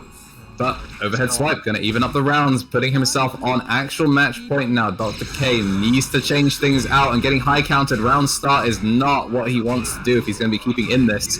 Dog press. Corner. Oh, tries to tech out the looks of it, but he stays far back enough that keeps him in. A broken grid cycle, and we're working on a perfect. Able to mash out. Dr. K not giving up just yet. Goes for one dive kick. Ooh. Catches with the overhead again, gets the fireball set up, and he's going to go for the command grab to keep him nice and close. Catches the tech back, and the chain shift going to get punished for it, but this isn't safe. Mashes, though! Yeah! He looked like he went for chain shift into swipes again, but he got stuffed. No, Dr. K trying to make sure that he does not go quietly into the night. He's got chain shift. Although he did lose some bar, he's got the bar now. Oh, he's got the bar! Goes for EXDP! But catches the feet. Oh, that's like the most stressful way to end a round. Is spend all the resources and leave someone in magic pixel, and you just have to put your faith and just run up jab. We are going to the final game. Sev's gonna start things out nice and strong, catching the backdash for the 50th time in this bracket. Yep. Grab him into the corner. He's already on a 50% life lead. Has him in the corner. Hits him again. Not looking good for. Oh, that's got to be it. Yeah, jeez. There we go. Another perfect. Sevs is just a monster on offense. So Dr. K now getting the block out, but wasn't ready for it. So, oh, look at the corner pressure that we've already got right now. He's already playing out of it, but we've seen him mash out of there before. Starts the coast to coast side switch with the dive kick. He's like, hey, thanks for giving me that corner. Oh, gets caught. Yeah, wasn't respecting that option, but the clap doesn't quite connect the way that he wants. So Dr. K, ooh. And this is really rough for him as well. He's going to lose the grid of Vorpal chain shift, immediately going to pick up. Might be in a position to end this if he can build the bar fast enough, but instead, instant dive kick, going to high counter. Tries to go with the overhead to catch. Bail off, not going to get punished. EX. Oh, away with murder there. The Irish Spirit Bomb. He's trying to keep this man in bracket as best he can, but he was going to get anti-air grabbed and a suplex from up high. Sev's going to move on in bracket. Well, that's one way to close it out. Just scoop that man out of the air. It's like, I see what you're going for, but it's time to end this. We've been going on too long. And GG's to both of them. Dr. K going to bow out at 4th place. And Sev's going to stave off that second Merkava and give himself another shot at Merkava. So I'm shocking position. I just started thinking, right, well, you know, so now that you've beaten Merkava and Merkava, it's Merkava's turn. And then after that, these players are giving themselves the right to play against Cello. The right to maybe take a game off of him. Obviously, Kim Precision, his last game on stream was a pretty quick 3-0. Definitely hoping to not bow out into the night off of just 2 quick 3-0s, but we do have a very, very warm Sevs. He's going to be coming into this, obviously, playing this on Parsec. And for those of you that are joining us now that we are in our top 3, just a reminder that if you've been enjoying the action, you want to support the Black Lives Matter movement that we've been hosting CT2020 to support, you can get a discount on a nice, juicy GT Omega chair if you use the code CTBLM at gtomega.eu, very important. You go to the EU site. 5% discount on that chair, and 10% of the overall cost will go as a donation over to EJI. But if you're feeling like you'd rather just support them directly, maybe you don't need to upgrade your chair just yet, you can actually just donate straight to them, and the mad lads over at Parsec are matching every donation up to $1,000. A huge $1,000 for any donation that up to 1,000 will be matched from Parsec. So they're doing crazy work. Not only have they been able to give us the virtual machines to be able to run this bracket as close to offline as we can, also helping us to just raise some funds for a good cause.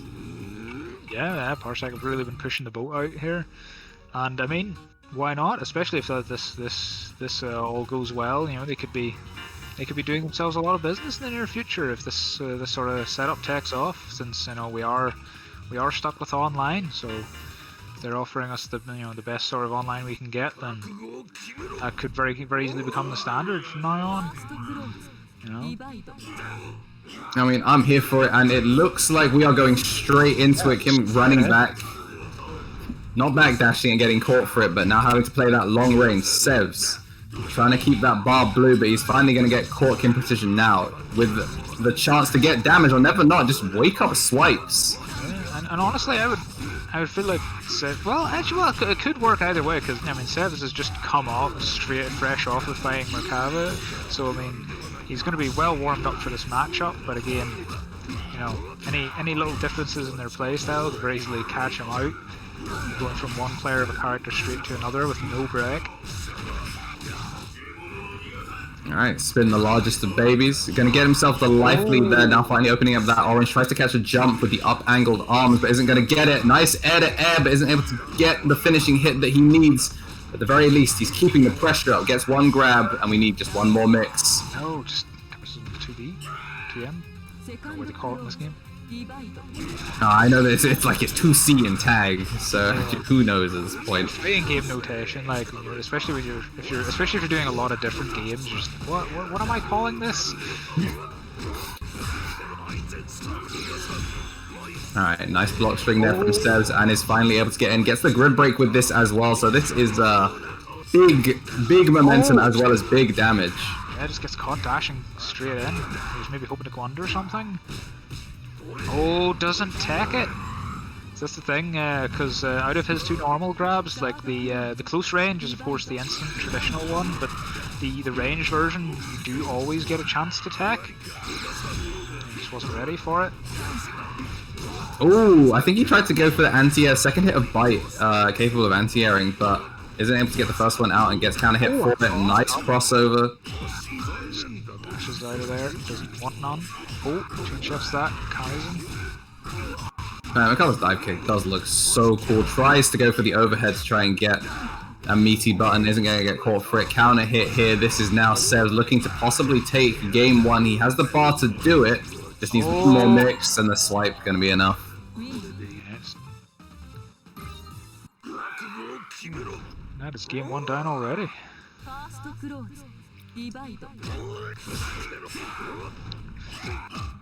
Oh, best space straight back in. He's pushing him back. Oh, getting 2C, but no conversion. I really like the distance that Kim is going for bites for. That grabs from pretty far away, and the God Press is now going to put us on that right hand side. Chain shift, he's trying to keep it going as well.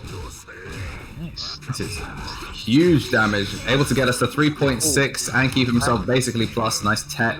Oh, still no tech in their bar grab. I mean, I think these guys are should definitely be experienced enough that he knows. Oh, gets his. Although he did. No, dead now. Yeah. But yeah, it kind of got away there. Like the feel off was punished, but didn't actually confirm. Yeah, reminder. This is actually the guy that sent Sevs to losers in the winner's side. Kim getting the 3. It's either 3-1 or 3-0. I think it was 3-1 over Sevs. Although 2 of those games were against that Lundrakia.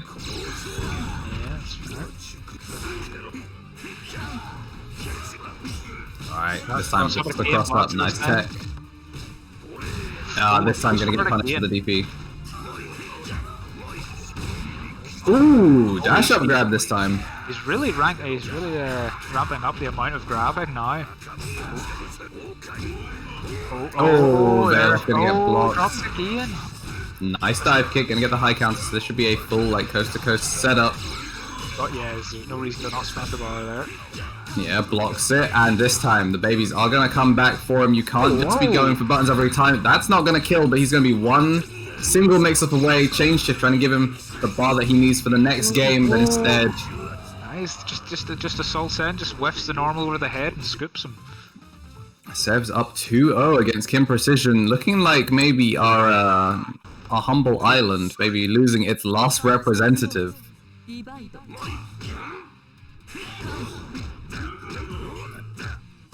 Nice jump in from Sevs once again, putting himself in a good position. Command grab going to come out for Kim, putting us back to that mid screen. Oh, very nice. I didn't realize you could jump cancel off of that. What if that's maybe is that a Vorpal bonus maybe that you can do that? Well, either way, he's saving everything for this last round. He now does have to basically win 3 straight games back to back, and this is a good start. That's gotta be it. Yeah. Oh! I cursed him.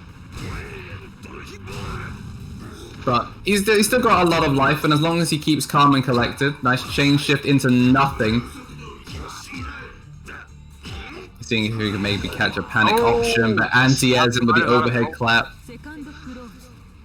Alright, so it's not all lost. Kim, and he's still honestly got a good amount of meter. He's actually winning that excess war. And he's going to be moving forward with the first interaction. Shake the baby, put him in the corner. Moving in, covered with a worm. Oh, look at this. Really? Oh, splash. But nice of Kim to not try and force the issue. He recognized that the worm wasn't going to really get him in. Trying to keep him there, forces the jump out. EX Fireball going to put him back. That is huge. Right now we're seeing what this Macabre has to do, reminding himself that he is the one that put Sevs in losers, and there's a reason for that. The dive kick going to be what he needs to confirm into Noodles. And Kim now putting himself on the board. Yeah, now we have what is colloquially known as a real match.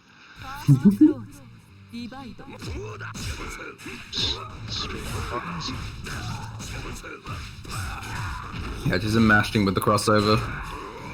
And now, ooh, hello? I am not going to pretend for a second I have any idea what just happened. It's maybe he had the lotion on his hands, just slipped straight out. Him been given the second chance on life, and he's going to do everything he can with it. Going to get the full loot.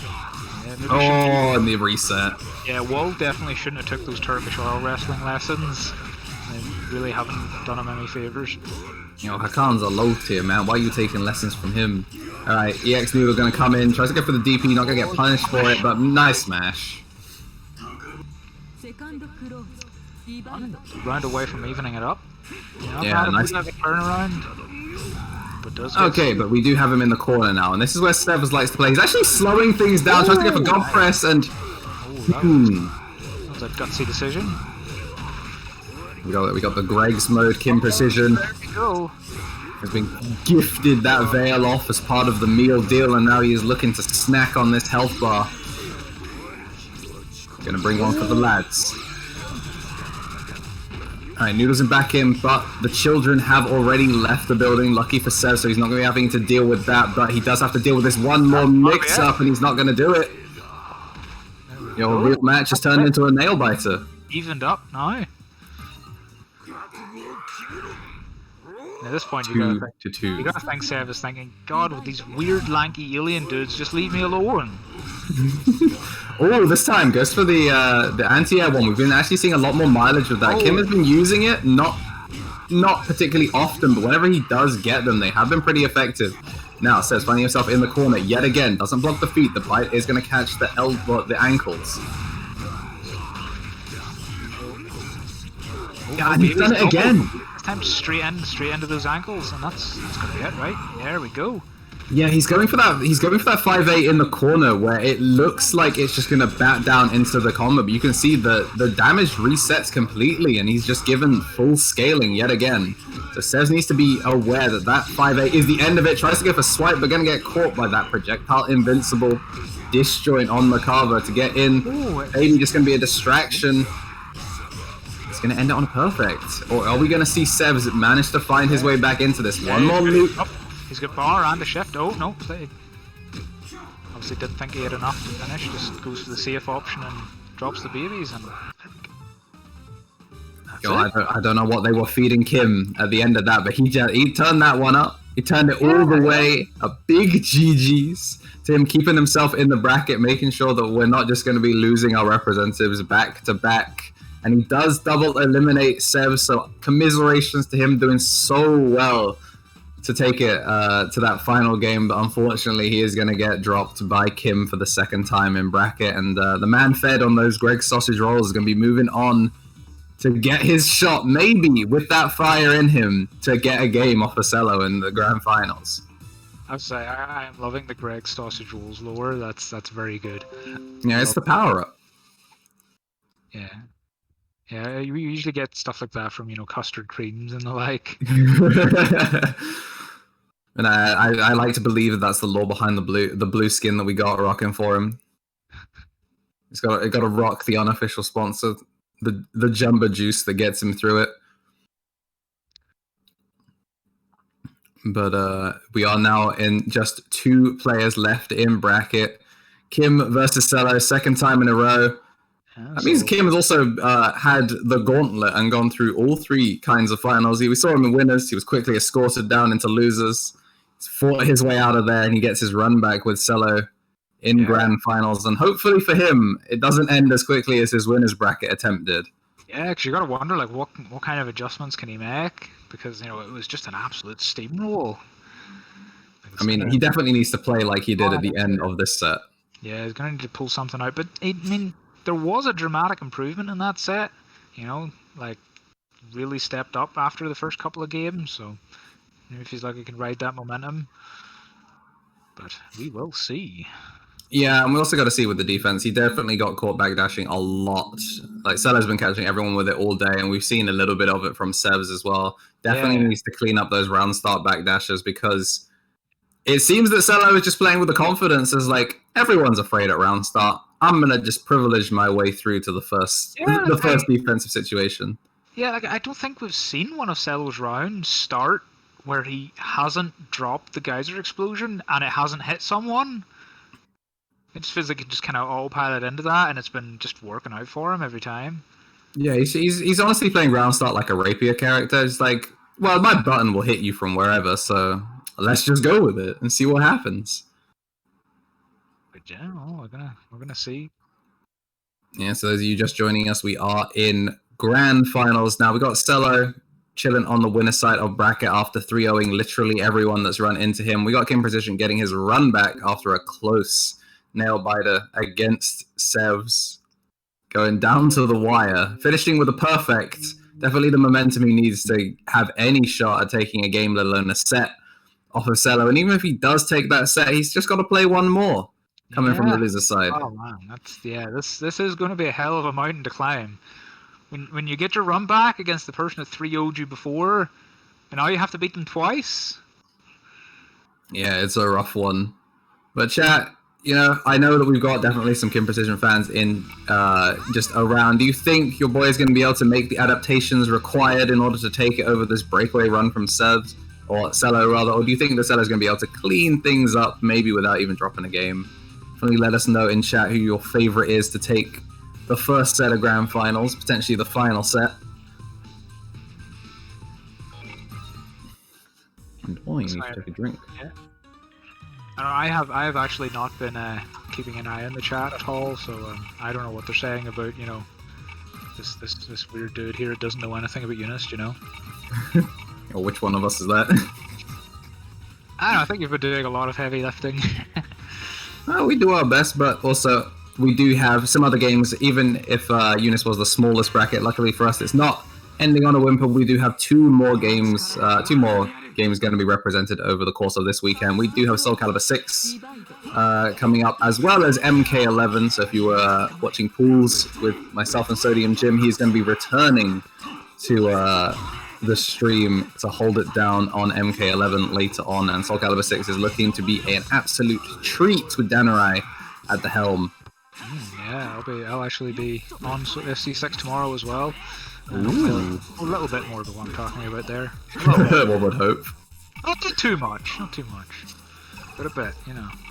I don't know any of the matchups, but I can sure list all my favourite tunes from the entire series.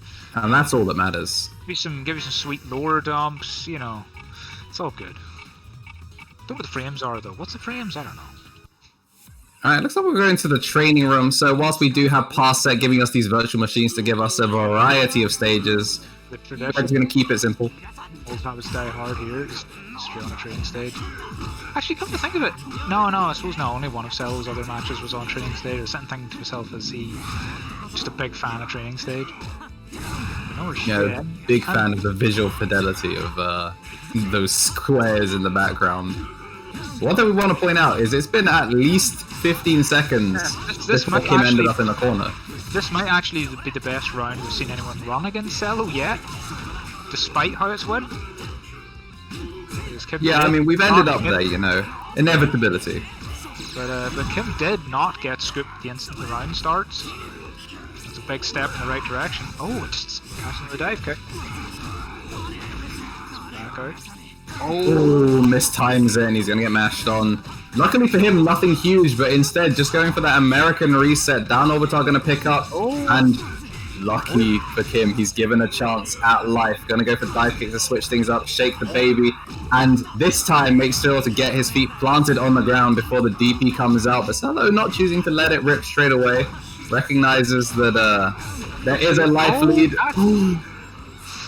Oh, the second boot comes out and he's able to take the first round. We might be getting something real though. This is definitely the best showing anyone has had so far. Oh, but there it is. Yeah, I'm really liking the change from Kim at round start. You know, does obviously have to be careful that he doesn't get caught mashing every single time, but he's at least threatening Cello to not get away with the shenanigans. But he does need to maybe find a way to stop Cello from keeping him in the corner. Just going to get a nice, easy jump out. Nothing special about that one. Going to go for a veil off. I don't know if that's what he wanted. He's more than capable of escorting back to the corner without resorting to using that defensive option. Oh, and that's nasty because that's basically cost him all the bars, so he's not going to be carrying anything in. But then again, oh yeah, it was the last round actually, so disregard that.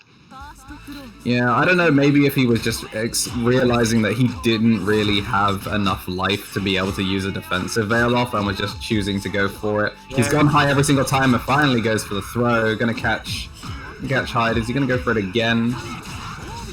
Dash is right out in buttons. I think he saw him backdash. Oh, alright, Tech's in, giving him back center stage, although Grid looking like it's going to favour. I think we have seen him catch people taking back with like the Geyser orbital setup that he's been getting so much mileage out of. So maybe that was a conscious decision. Maybe he was hoping he would throw that out and land on him. Interesting that Cello opted to go for excess rather than keep Grid in his favour. He was very close to it, but then went for a chain shift, which sacrificed all of it, and now Kim capable of doing so. Another change shift, able to get the DP out in time before that instant dive kick gets the block out. Oh, no punish.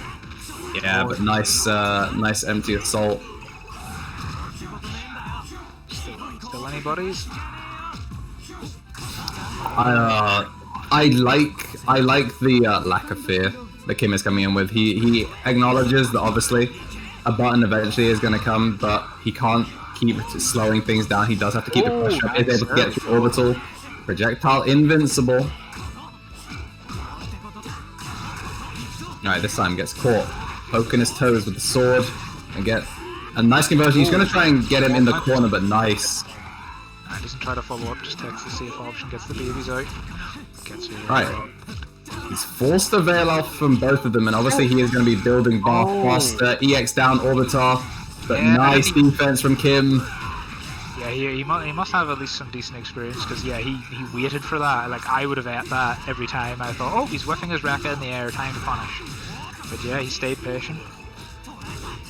Oh, the throw, that's going to eat so much of the grid, but luckily for him is able to get Vorpal in his favor for this rotation. But he is finding himself in the corner yet again, able to mash out. Yeah, Margaret. right time. Yes, he gets the ball pulled right before, but unfortunately for him, wasn't building it. So instead, Cello's going to take it back. So he's going to back off here. Baby's going to get out. He has a way to get back in. Chain shift. Mashing through. Nice shield to try and keep himself safe from Cello. Oh, He's able to do it. yeah, gets him, just rebeats back to that good old elbow. Catches him.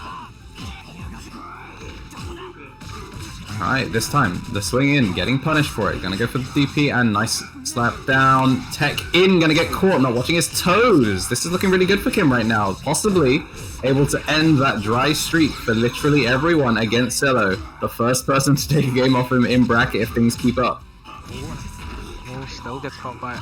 Like, you could see it was kind of leaving some gaps there, but he just picked the right one. Alright, this time chooses to tech back, Ooh. tries to fly it over but isn't fast enough. EXDP. And this is where you don't want to be if you're a fan of Kim. You want to see the UK get one on the board, see an end to the menace, but it's not going to be enough. Up 2-0 is Cello on match point. Still not dropped a single game here at Celtic Throwdown 2020. It's getting closer, but we're running out of time to see someone tech that game. But if one person's gonna do it, it's gonna have to be the Brit that's been keeping basically the rest of this island on his back. Wasn't able to get it done in winner's side, but he's getting so close here in Grands. Oh, nice tech. This time gonna go for buttons and a back throw of his own. Again. Chain shift. Alright, mash out from Cello, recognizing that the double throw was unlikely. This time EX button's gonna come out, gonna get the block.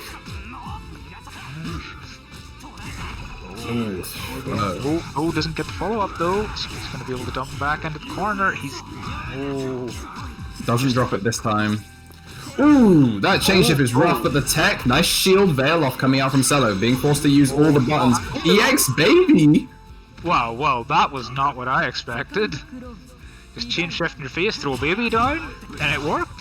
I think it might have just been because it was an overhead. I think he was just going for something, maybe a little bit of autopilot block there from Cello. He has done wake up DP, or wake up thrust a bunch of times, so maybe he was just like, alright, the noodles is going to come out, I can crouch block that, and then suddenly, overhead, he's getting counter hit over and over again this time.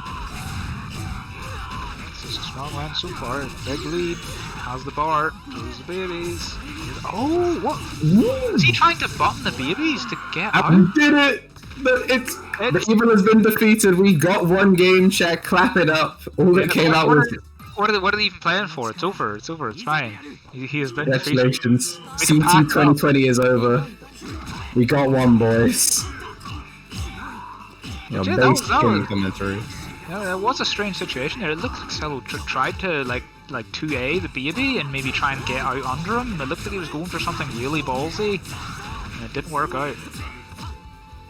There's Black Dragon points out. Now we just got to do that 5 more times. Just 5 more times.